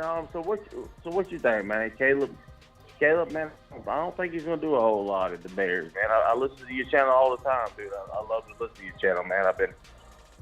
I sent you a super chat not too long ago. Thank you. Appreciate that. Who can you remind me who But, Caleb is again? Who's Caleb again? Is that the guy that crawled in his mama's lap and wept? That's the one. That's guy. right. That's the one that cries. That's the one that cries in his mama's lap every day, man. I don't get to listen to you at nighttime a lot of times because I'm always at work, so I listen to Spotify every single day, supporting your channel. Mm-hmm. But me and my old lady, we don't have the kids tonight, so I get to enjoy this tonight. You know. Attaboy. You Hey, know? I would say I've definitely hit this topic a lot. I would say that Caleb, to me, is the most questionable quarterback by far. He's got, one could argue, if I'm being honest, he's got near as much, if not as much talent physically as every quarterback on the board. But Johnny Manziel was one of the most gifted quarterbacks to ever come out of college. It doesn't necessarily always translate. Well, Then you factor... And he was. Huh? And so was Tim Tebow, but he wasn't. Yeah. Throwing a quarterback. Right. So then you gotta factor in the other, external or the other additional pieces of the equation, like landing spot. Chicago historically failing to develop the quarterback. Then you got Shane Waldron. That's your big piece you bring in to help guide all of this, and it doesn't compute for me. Then you got Caleb's off the field concerns. Then you got the fact that I can't remember the last time, if ever, a quarterback with his quirks and his weirdness has ever been able to lead a football team. And someone could say, well, Patrick Mahomes' voice is weird. and you could say, but he's a total leader. Yeah, he's a total leader. He's still a total leader on and off the field. I can't think of a quarterback. Drew Lock comes to mind, too, where there's very much a big amount of quirkiness with him. And I said to people on my show, I was like, I cannot see this guy being an NFL quarterback. And I was like, that's really weird, Smitty. And I'm like, well, I can tell you a lot of the other reasons why, but I'm just telling you, I cannot envision Drew Lock leading a team and the team following him. He is the quirkiest, weird person that I don't think can command a huddle. I think Caleb can command a huddle. He proved he could do it in college. But this is a guy that I don't know. He's bringing too much drama to the table already. Like, he's brought a lot of drama to the table. He claps back about it. And I think the Chicago Bears players, some of them have already spoken out saying you can't bring that to the NFL. You're going to get eaten up alive. You don't lay in your mom's lap and cry. Yeah, and that's another thing, too, is like everyone said that was the end of the game. There was no other game. Everybody takes a loss differently. Smitty, other players cried. You don't do that. Aiyuk cried. Aiyuk didn't cry in his mama's lap. Like, if I'm sitting there walking off the field and I'm like with my bros, right? I got my hands on them. We just lost a massive game. We're trying to stick together. Like, where's our quarterback? Let's be with our quarterback. Wait, he's up in the stands in his mom's lap in the fetal position. It's not like he's crying, hugging her, and he's crying, and he's kind of like weeping a little bit, but he's standing upright. And you're like, let him be. He's hugging his mom. He crawled up in her lap in the fetal position, and people defend him. That guy's not leading an NFL team. Okay, for instance, I'm going to use this for instance, okay? I had a baseball game. My son had a baseball game. My coach, all right? The third base coach sent him home, all right? Well, it was interference all day. It don't matter. You got out. So instead of being a man, go sit on the bench, and being a big boy, you go cry. He's 9. You go cry instead of saying, hey, I did my best. You know what I mean? And sit up and root your team on. Instead of doing that, my son sat there and cried. And you know what I told him? Get your butt up, root your team on, and help them. Because you're not being a leader if you're sitting on that bench crying. Yeah, your teammates see that same thing. And just to be clear, there's nothing wrong with crying necessarily. No, there's nothing wrong. Right. There's nothing wrong with crying. But pouting. There's nothing at all wrong with right. crying. But pouting. Spilt milk. Right. Spilt milk. There's no reason to do Yeah, it's okay to show emotion. I want everybody to understand what I'm saying. There are definitely no people. doubt about it. There are definitely people that like Jordan. Jordan would cry when he win, or someone said Aiyuk cried after the Super Bowl loss, and those are all fine. I'm not anybody trying to tie that to what I'm saying is just trying to make sense of what I'm saying because they don't like what they're hearing and they're not listening to me. I ain't no doubt about it. That was There ain't nothing wrong with crying when you winning. Ain't nothing wrong with crying sometimes when you're losing. But you always gotta be a good sportsmanship and try to help your team out. You gotta show love, you know? Yeah. There's also a lot of like, look at me when he does that type of thing. You know, that's right. You got to be a leader. You also got to be a leader. You can't. You know, you got to up your team and be a leader. Hey, let me go over to Perps real quick. Perps, you're live. Hey, go ahead. Smitty, Perps, be mine. I'll talk to you later. All right, Travis, thank you, pal. Perps. Yeah, later. What's up, Smitty? What's up? Just called in to say what's up to you and Rock Out and Travis. Tell you that Penix isn't that fast. Penix isn't fast? He ain't that fast. That's pretty fast for a QB. This is a family show. This is a family show. Oh. I can't say the first word that I want to say. Yeah, I got you. Yeah, Penix Jr. Penix Jr. is he was For a quarterback. He was up and out of there. he was quick. He was speedy. Yeah, I don't know. I know. Look, this Caleb stuff, it really rubs people the wrong way.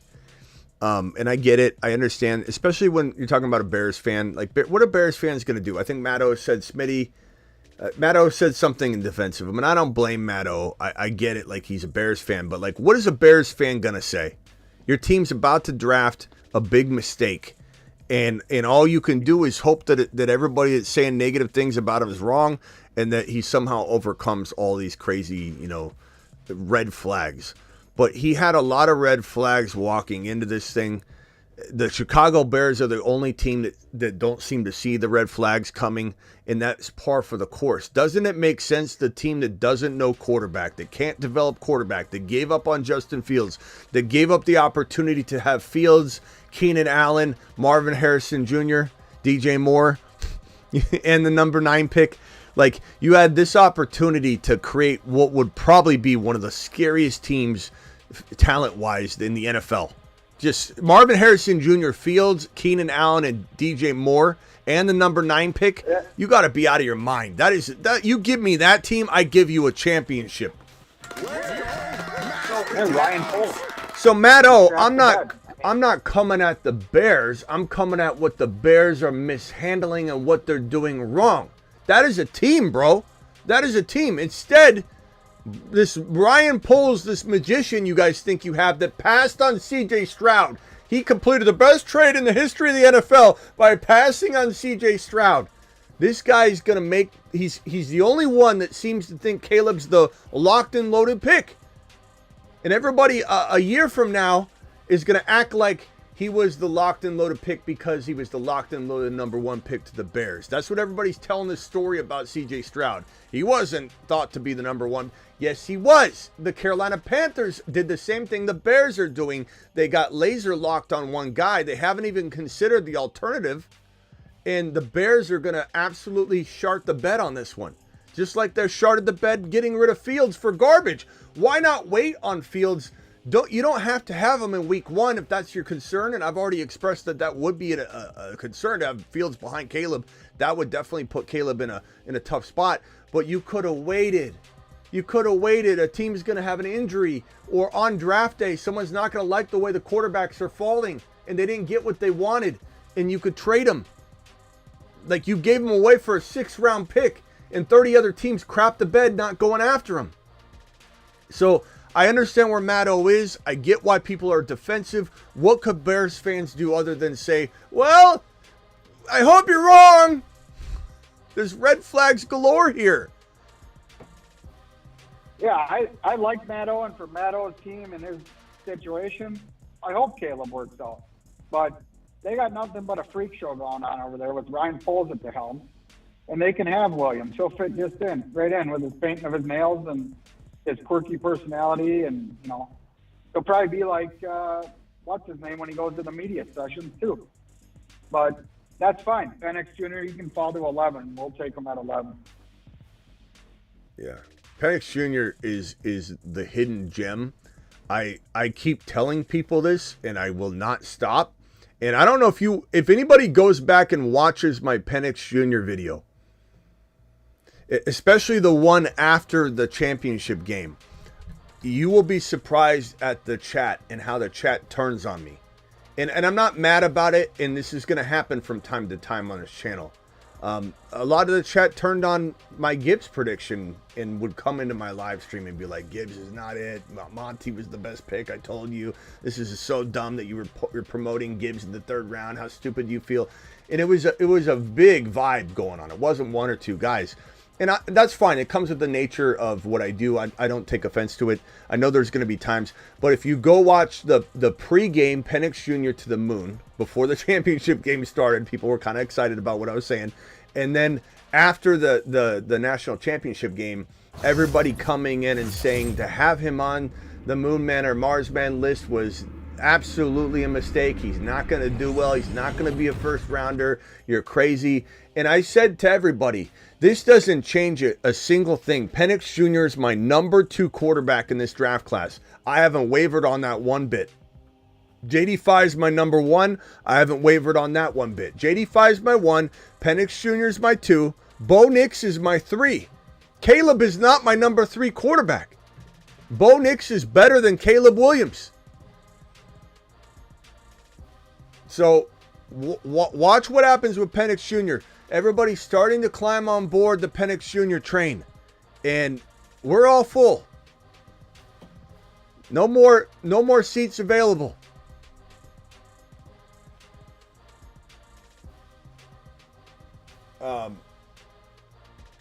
What else you got, Perps? JJ's gonna love Penix Jr. I agree. I think a lot of people were down on him after the national title game, and people are going to come around and see. So, no cash check, guaranteed. Yeah, and I hope you get him at 11 if you don't trade up. I hope you do. I hope that. I don't think anybody else is taking him before 11, though. The only concern, at least on the board as it stands now, is if a team like Denver or, let's say, Las Vegas, they move up ahead of 11 and grab Penix Jr. That is your big fear. Like number 9, Chicago's very much toying around with the idea of trading out of 9. So if Denver moves from 12 to 9, a very likely scenario, they could step on your Penix Jr. hopes and dreams. So, you might want to be the team that moves up to 9. Give up something like in the 3rd round, 2nd round, whatever, just to make sure you're getting your guy. I don't think anybody's gonna take Penix Jr. at 5, 4, or 6, and I don't think Tennessee or Atlanta are moving. So 9 would be pretty damn safe for Penix Jr. You could pretty much sleep at night and know you're gonna get him. I got Hernandez dropped one more. He said MHJ or both. Oh no, he dropped another one. I'm sorry. Hernandez dropped this one right here. Hernandez says, would you rather have 1.1 or 1.2 plus 1.3? We've had this question several times, and I waver back and forth. Neighbors in a Dunze or just Marvin Harrison Jr.? I think at the end of the day, even though I wavered for a little bit, I ended up rolling with the 2 players. I ended up saying the odds of you landing one of Neighbors or a Dunze is so high, and Marvin Harrison Jr. is the better prospect by a lot, but it doesn't mean he's going to 100%, be better than Neighbors or Dunze. One of Neighbors or Dunze has a strong shot at being as good. That's 2 amazing players, but it's a tough spot to be in, no doubt about it. I could argue with as the wind blew one direction or another. I could easily argue based on team build that you go with the Marvin Harrison Jr. to take the home run swing. But, I liked your other scenario where you had all 3 of them. That is a smash. I'll start any Dynasty league with Roma Dunze, Neighbors, and Marvin Harrison Jr. That's 3 top 12 wide receivers in the National Football League and fantasy football. That would be unreal. Thank you, Hernandez, for the double super chat wattage. Justin, did you have anything else, pal?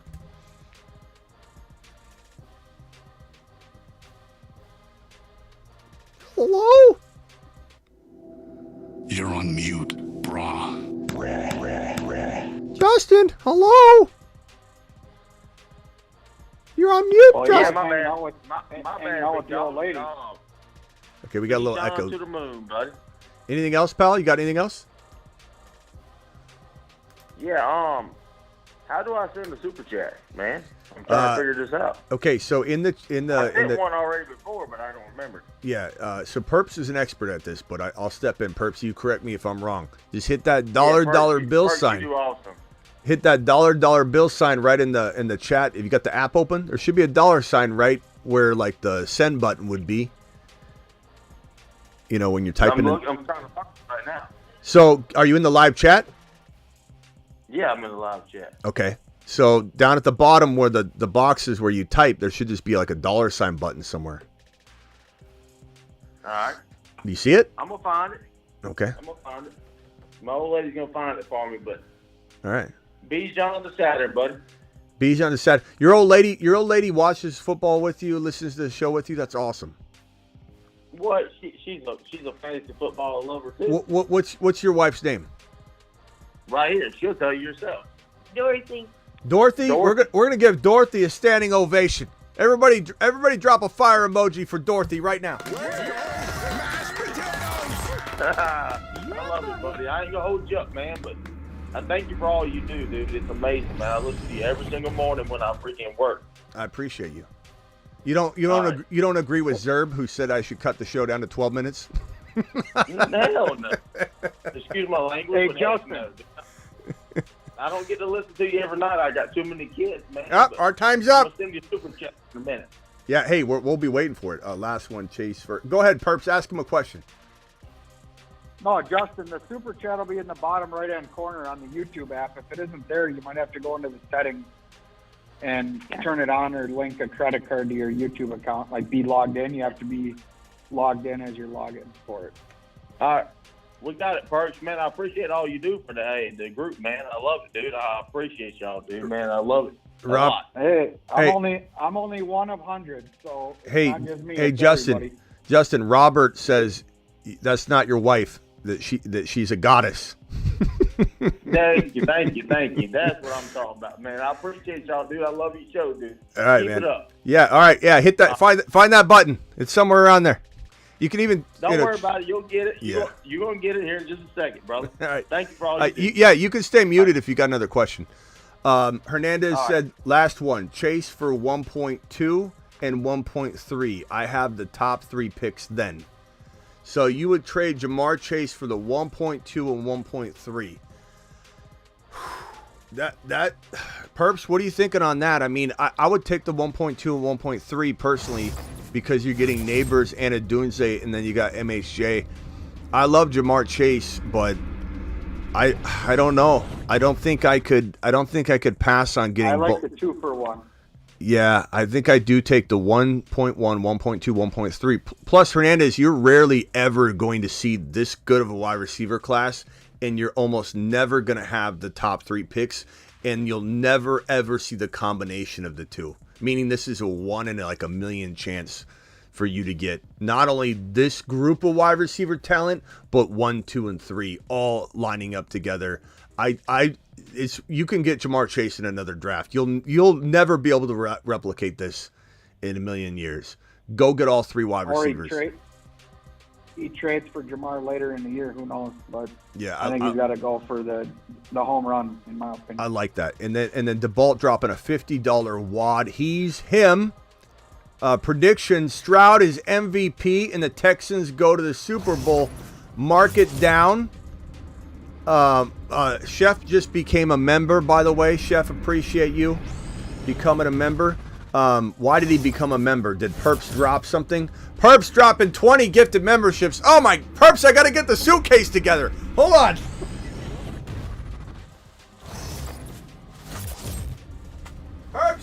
Perps making Smitty get on the floor of his own studio and put together a suitcase full of cash. And I accidentally got a sock in there, but that's all right. As long as the sock's clean, we're good. All right. I think it's been worn for sure, but I don't know how long. Okay. So here we go. Perps, appreciate you.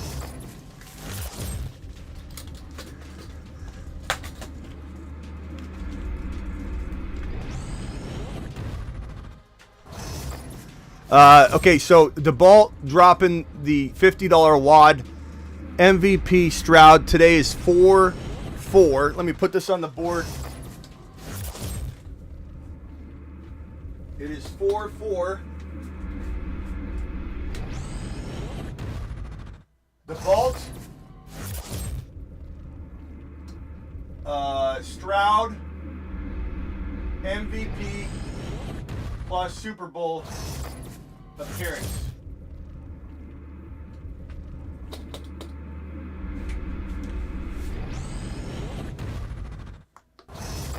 Okay, and on screen, Justin Mooney. I got like stuff all over my head from that sock. It collected like a hair or something. I live with 3 girls, and I have you guys that are girl dads or the ladies, you know, you guys might have, like me, every once in a while you're like, what is that? You pull out this long female hair that's wrapped around your neck. And I've got that all over me all the time anyway. Right here, Justin dropping a $20 super chat. Justin to the moon. Justin's on the phone line right now. Justin gets the super chat celebration. Alert. Super chat alert.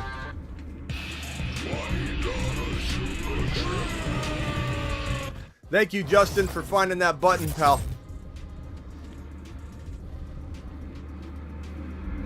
3 more likes. We need 100 likes, so hit that like button. All right, what else we got? Rock Out, are you still on the phone? What else you got, Rock Out? Yeah, we got the Chicago receivers going in the fantasy draft, and who would you rather have, or are you not messing with that offense at all? I'm afraid that Adunze's going to Chicago. I don't know. And at the end of the day, like, I think Caleb gets him the ball, but you know, winning and having a team, you know, like LaField's got the ball to DJ Moore, so it doesn't really mean that Caleb goes to the moon just because we love, you know, Adunze that much. But it will help. It will help Caleb's value quite a bit if he got Adunze or Neighbors. Like that. Right. That won't hurt Caleb.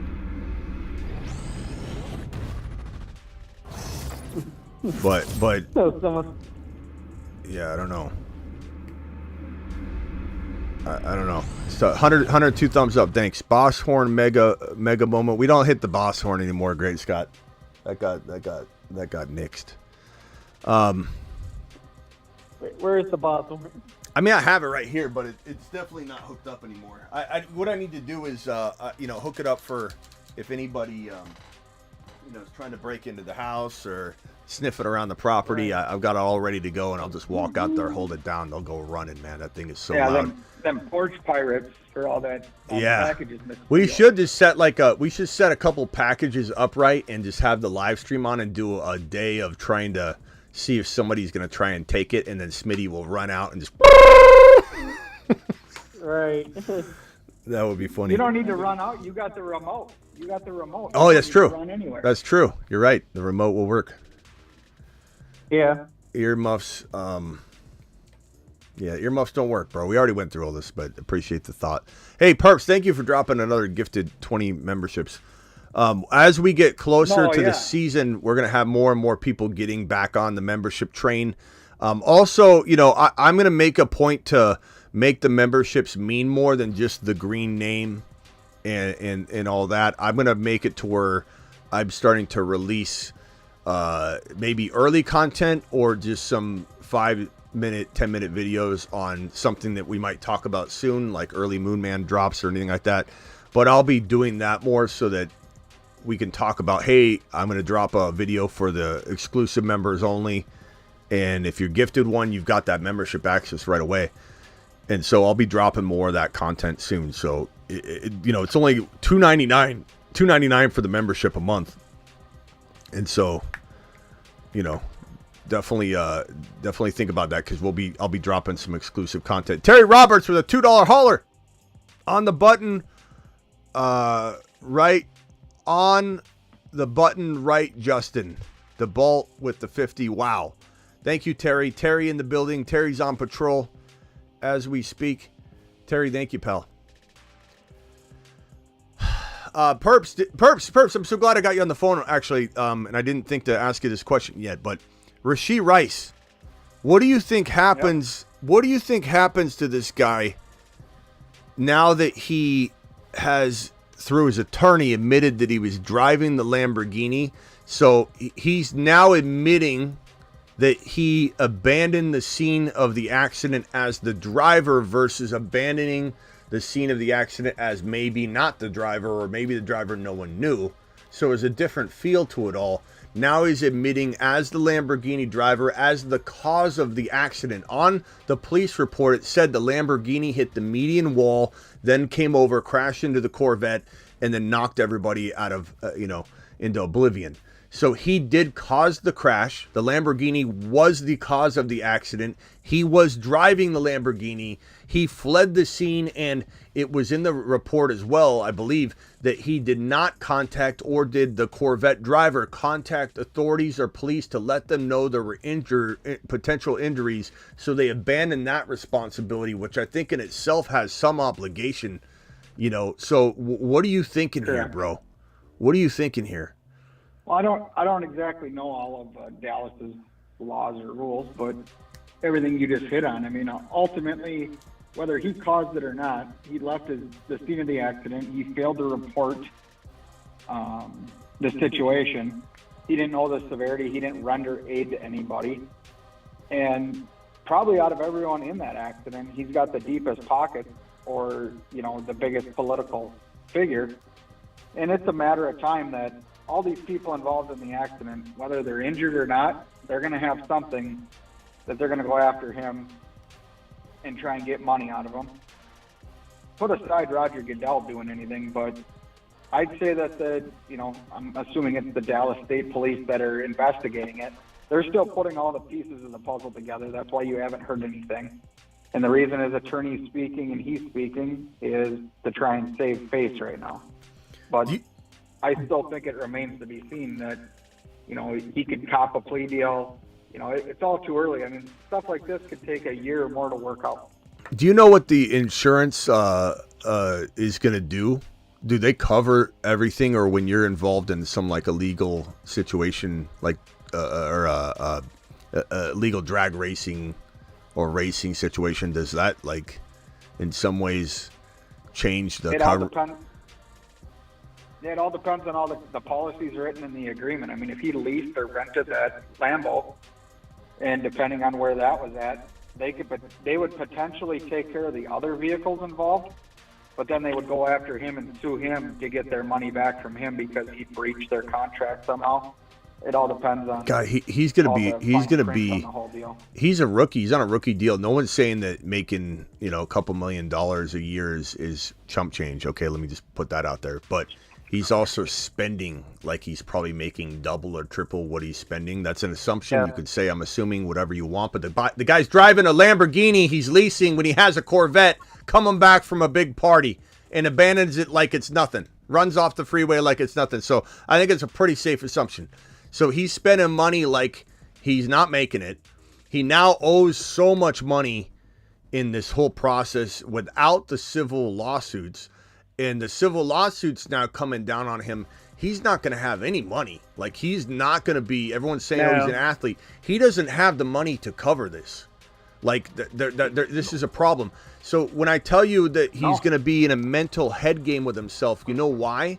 Because now he has to perform to get his next contract, and the pressure's on him, and that's going to screw with him. It's going to screw with them to say, if I don't get on the field and do things and get this contract, I'm not going to be able to figure out how to deal with all this. So he's going to have so much pressure on him. He put it on himself. I do feel bad for him to some degree because but just a small amount. I'm not saying I always feel bad for people in tough spots, no matter what.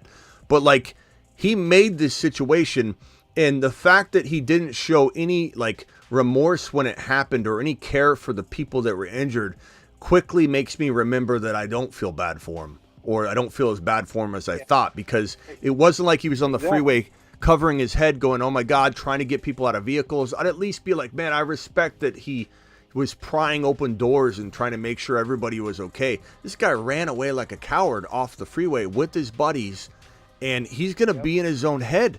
He's going to be in his own head without abilities to get sponsors unless it's Grand Theft Auto, that's going to come to him and say, hey, you want to sponsor our game? We'll put you on the cover, pal. You're the, Yeah, no, I think it's well said. And I mean, ultimately, at the end of the day, I think he's coming out and he's admitting the fault to being the driver. He's taking ownership of it because he's already screwed his character over. He's already shown everyone what type of person he is and how pathetic he is. And he probably already spent the majority of his contract already on all his buddies and his entourage and everyone coming in. When you get money, everyone's coming in looking for their handout. So, I mean, he's probably going to be bankrupt and he's going to need to keep playing football to keep living. But he's going to need to deliver. He's going to need to deliver, and that pressure that wasn't there before. It was all his back was against the wall. He was doing great things. Everybody was excited about how he's rising.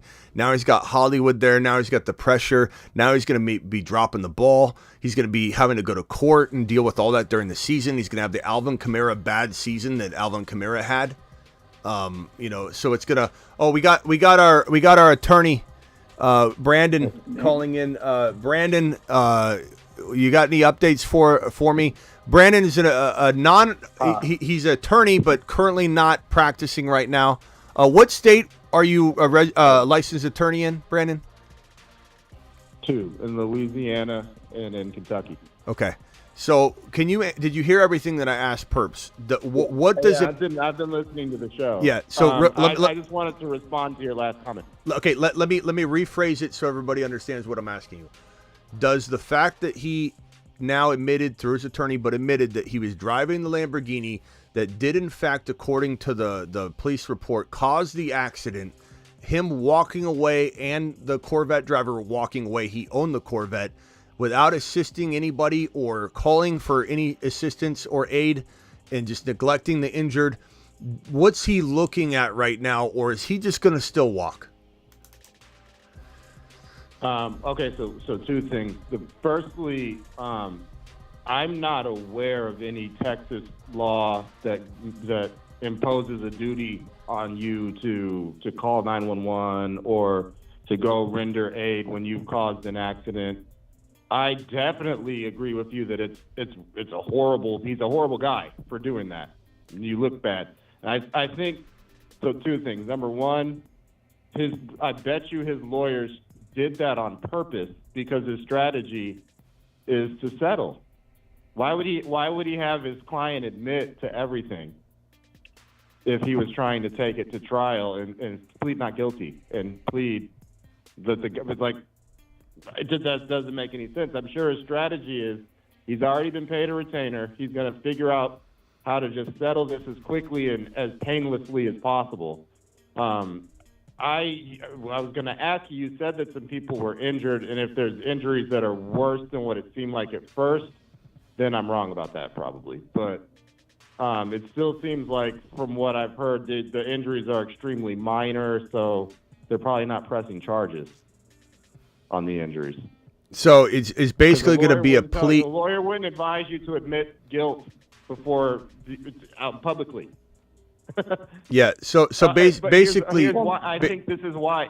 So point number 2, I think this is why he did it, because he's trying to save face so Roger Goodell doesn't suspend him for any games. Yeah, I think that he's going to get suspended. He looks like he's sorry right now. Goodell might take a little pity on him and do nothing. I think he's getting 1 to 4 games minimum. But what, Perps, were you saying? What were you going to say, Perps? No, I was going to say Brandon's probably right. I mean, yeah, if you're going to come out and admit guilt, it's one of 2 things. His lawyer told him to do it because he can't afford it to get drawn out, or they've already come forward and said, well, here's your charges. Leaving the scene of the accident, whatever can be charged in Texas. No one's injured, so they're not going to, charge it at a greater level. And he's going to pay some fines for his citations, plead guilty to it ultimately, and then try and save public faith. You know what I would bring to as evidence, number 1 would be the Seinfeld finale, where Jerry and everybody didn't assist aid when someone was in trouble, and they all went to jail at the end of Seinfeld. If it happened on Seinfeld, it's got to happen in real life, right? Like that, there's a misconception that I guess you have to help people when they're in need, especially when you cause the trauma.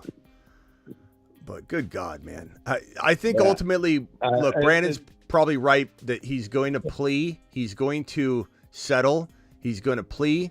And he's probably going to get off on something very minor, but the minor amount is most certainly going to trigger a Roger Goodell and NFL reaction, because I think there are multiple things he's going to plead to, and the cumulative reaction, even if they're criminal misdemeanors, but criminal, or one of them is that it's going to trigger a 1 to 4 game suspension. But I don't think it's going to be any bigger than that.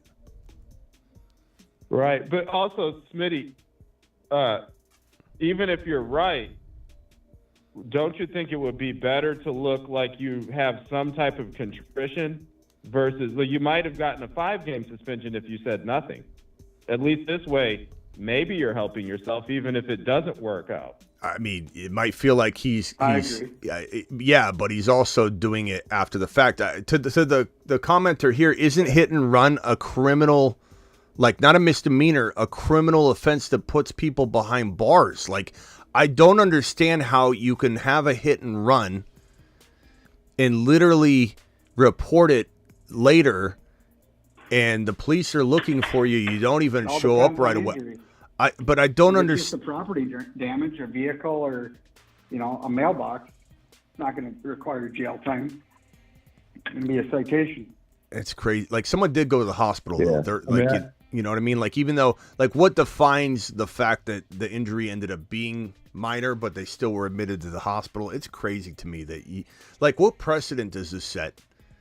This reminds me of the guy that steals the iPhones from the iPhone store, and everybody's got to let him go. If you were to touch the man, you could get sued, or you'd be the one wrong if you tackled the guy stealing 15 iPhones in the Apple store. Smitty, I know this is going to hurt your head, but the reverse is also true. So if Rasheed Rice would have gone to help those women and children, and then he just accidentally did something that made them actually be injured or made the injuries worse, he would be responsible for True, that. But you could still call. You could still call. You could still, make sure they're okay and say, "Don't move your neck. Don't move your neck." There's ways to do it. Like, of course, you don't want to be moving someone's neck and pulling them out by their head or something. You're right. And you are. If he would have gone to help, he would probably get no suspension for sure. Yeah.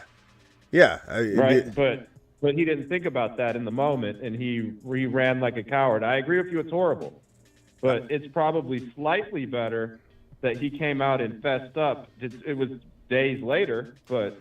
What was he going to do, though? He's on video footage. Like, that's the problem is the other part, too, is no one cares. Okay, I'm the only one live on it.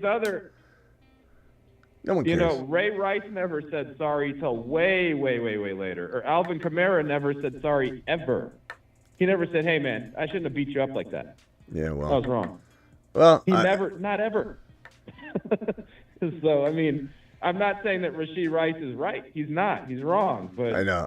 There's a chance that Roger Goodell does nothing or does very little, and maybe, he's trying to fess up and tell the truth is actually helping him. The NFL waits for the letter of the law to hand down the determination, and then the measurement is made, and then they make the determination. So the fact that this is, I would almost say, and I think you are, what I'm reading between the lines here is you agree with this. This is a highly, highly, highly likelihood of a plea deal down to very, very minor charges that would make us vomit in our mouth if we read them right now. Like the Alvin Kamara, like disturbing the, whatever it was. It was something as stupid as like Alvin Kamara conspiracy to like commit noise. It was like something really stupid that Alvin Kamara didn't even commit. He didn't even plead guilty to, injuring somebody. It was like disturbance, a public disturbance or something. It was ridiculous.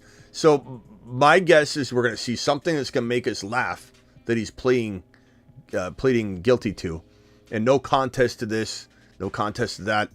and then all of a sudden this man just gets away. But what precedent does this set for hit and runs? Like, as far as I knew, as a normal human being living in the normal human world, hit and run was a no-no. Now we're being told hit and run's not a no-no as long as no one gets hurt. You're good to go. You know, you're far better off running away and sobering up than you are facing the music and being scared of the hit and run. Like, this is a horrible precedent to have, in my opinion. I don't understand it at all. I didn't think the laws, depicted it this way, to be honest with you. It's kind of shocking to me. Breach of peace, that was what it was. A messed up world we live in. This is a messed up world we live in. Yeah, but I bet you that was why it happened that way. That's a strategy. Yeah, we'll see. We'll see what happens. Hey, Baked In Boys, appreciate you, Brandon, for calling back in and explaining that. Thank you. We'll see you later, bro. Okay, take care. Marsman Rock Out, any final words before I end the show here, pal? Yeah, it's going to be tough for him to pay for all this. He only made like $750,000 last year. Yeah. Yeah. What's his contract look like? Let me pull that up. And then he makes like $1 million something the next couple of years. Not even $2 million. And like I said, his sponsorship opportunities aren't going to be there right now because he's not exactly going to be pulling in unless it's some kind of racing, like I said, racing car sponsor, Gran Turismo. He got one for Atlanta, even though he crashed their car. Gran Turismo. I mean, what? And he did. He crashed it. So, like, how's he going to get a racing deal? So, yeah, his and I can almost guarantee you that signing bonus is gone. Assumption being made, yes, but guy had 2 vehicles. One was a Lamborghini. Let's admit that he's probably, spending money more than he's making it. Base salary $750, like you said. So in 2024, 1.04 million. That's gonna 430 signing bonus. He doesn't. This is definitely going to be tough for him, and he's going to have the pressure to really step up and deliver. Yes, dude, good for 3 years. Yeah. All right, Rock Out. Appreciate you, bro. All right. Later. Perps, any final thoughts? Yeah, the only thing that I would add is, I mentioned it the other day, but public deal happened to a guy down in Louisiana, and maybe Brandon's still listening, but him and his buddy crashed their pontoon, and they didn't report it, and he got charged with that, but he didn't do any prison time. Mm-hmm. And I get where you're coming from when it comes to like the public, perception and, hit and run, but this country as a whole has been lenient on charging criminals and trying to get away with it. I mean, it's been pushed for a long time. Minneapolis, we have carjackings all the time. And whether you're a juvenile or an adult, they're slapping these kids on the wrist and they're back out doing it again. They're, breaking into houses and stealing stuff and stealing cars on their way out, and they're not even getting held accountable. You know what's crazy, though, is the timing of something paints an entirely different picture. Hear me out. If this accident happened, and let's say there was a police officer about 3 cars back, and they saw this, and the individuals got out of the car and started going down the freeway, the police officer would pursue them, and they would be on the run if they were to continue, like, going down just the timing of. If they didn't stop. The timing of the arrival of the police officer or whatever would change the dynamic of all of this. It's insane to me that this is the strategy one could use to get away, clear their system. If that was the case, I'm not saying it was, but a lot of people are assuming that was the case, and there's only 2 reasons you would literally have no concern for anybody else and just be worried about yourself to get out of there would be to hide something of some kind. And it's crazy to me that this is now an option on the table. It's a bad precedent to set.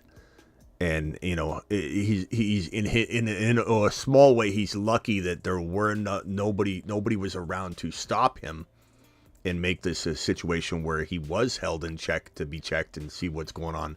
And he just was able to walk away and go home. And and stay home for as long as he needed to stay home, and now any sort of potential, like, what were you maybe drinking too much? Because he was reportedly at a bar/restaurant and he crashed leaving that bar/restaurant. This is not a crazy stretch of assumptions to assume he was drinking, and he needed that to get out of his system because he came from a bar/restaurant. So just crazy to me.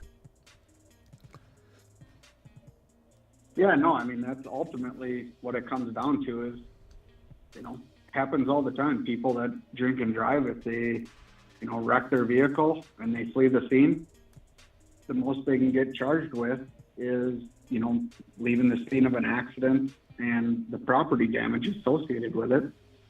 But they're not going to get in trouble for the DUI portion of it, because how are you going to prove that? They left and they went somewhere, and then they came out of hiding 2 days later. They're sober and they have nothing in their system. So, that's what a lot of them do. Yeah. Cover of Madden GTA 6. Yeah, I was saying, like, he could try and get on a cover of some sort of car racing, whatever, game. Rasheed Rice. It sucks because I'll be honest. Thank you for the Hoosier for the super chat. I was very, very high on him, and I thought that he was going to be a really, really good prospect. He still could be. He still very well could be. This is not actually for sure a case closed, end of his career, and that he can't recover. But like I said, the pressure on him is going to be so severe to make money now that he's going to look at everything from a different lens of pressure. So I just don't want to be a part of that from a fantasy perspective. I'd much rather have a different fourth-round player. We'll see how far he drops. He did fall into the late third. We'll see if he goes into the fourth round. At 4.1, 4.2, 4.3, 4.4, I can find a player I want over Rasheed Rice every time. And he hasn't even fallen to the fourth round yet. He's at 3 point something.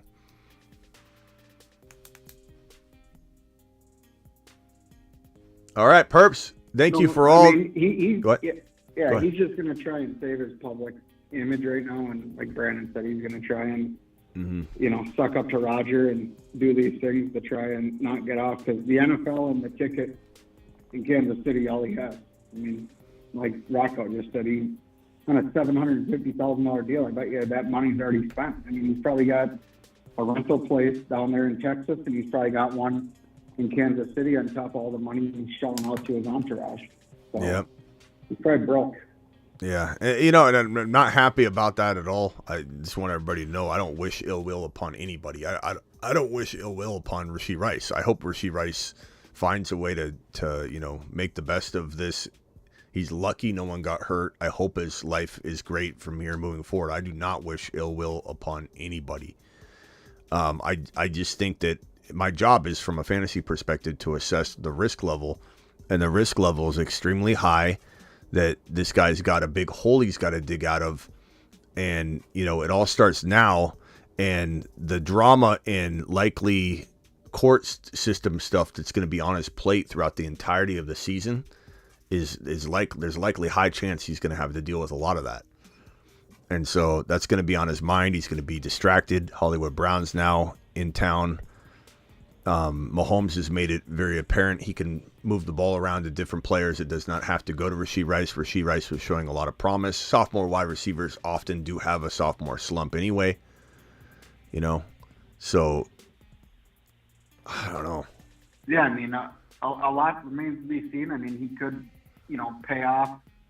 If he could just get the slap on the wrist with citations, he pays it off, and then he settles with some of these families. I mean, he's just lucky he didn't kill someone or severely injure someone, or we'd be singing a different tune right now. So, I mean, ultimately, like Shane said in the chat, if Vic can turn it around, there's a chance that Rice can do it too. Yeah, and I'll be to some degree, I'll be rooting for it, because like I said, I don't ever want anybody in life at all to struggle. I really don't. I think every single person deserves a second chance. Everybody. No one got injured or hurt, so I'm going to be rooting for him, but it doesn't mean that I didn't feel like his actions were an act of, a coward. It was a cowardice moment for him, to leave people sitting there And like Brandon said, you can't really move anybody in today's world. You could still get in trouble for that. But he could have got on the phone and said, somebody get over here. I just caused an accident, and there's a mom and a child in here.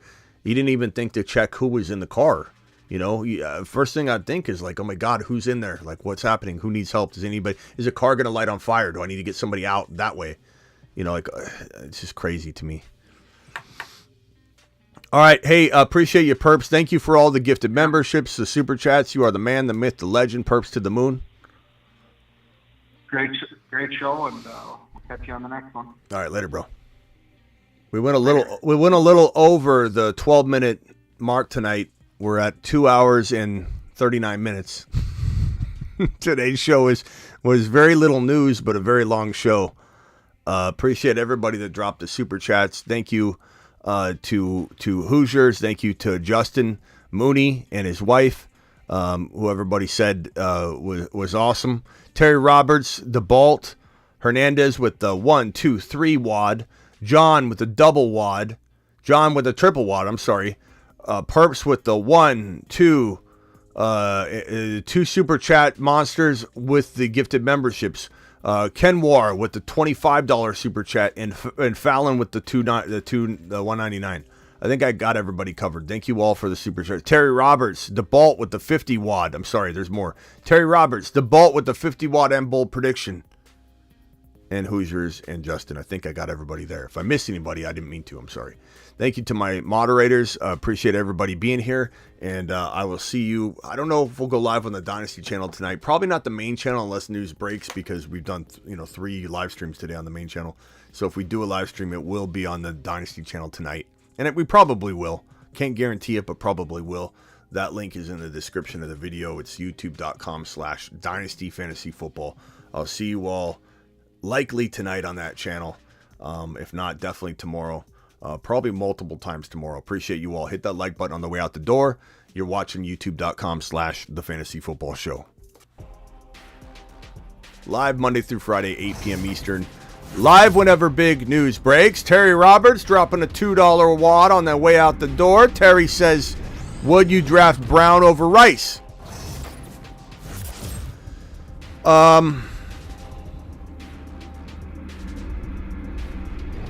I don't know, Terry. I'd probably say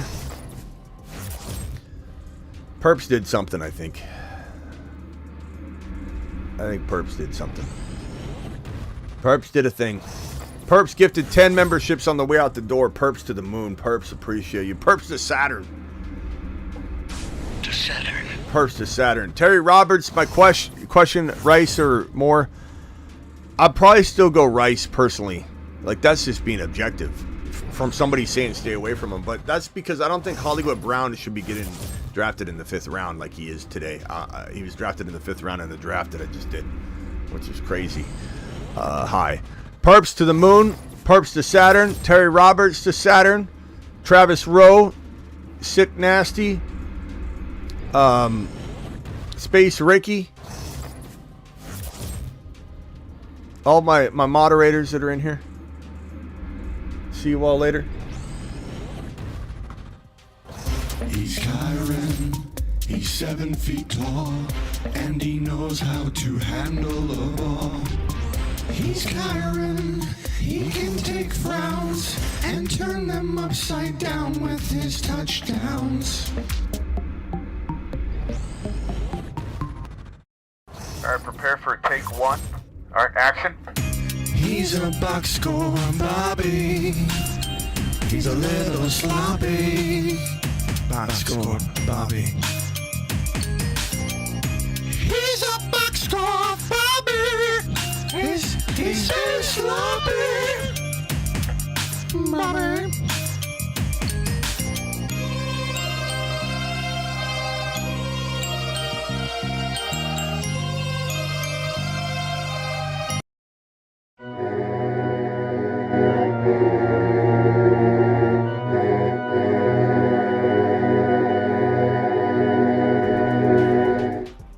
See you all tonight on the Dynasty channel. If we are live on the Dynasty channel tonight, appreciate you all. See you later. Deuces. We are finally out.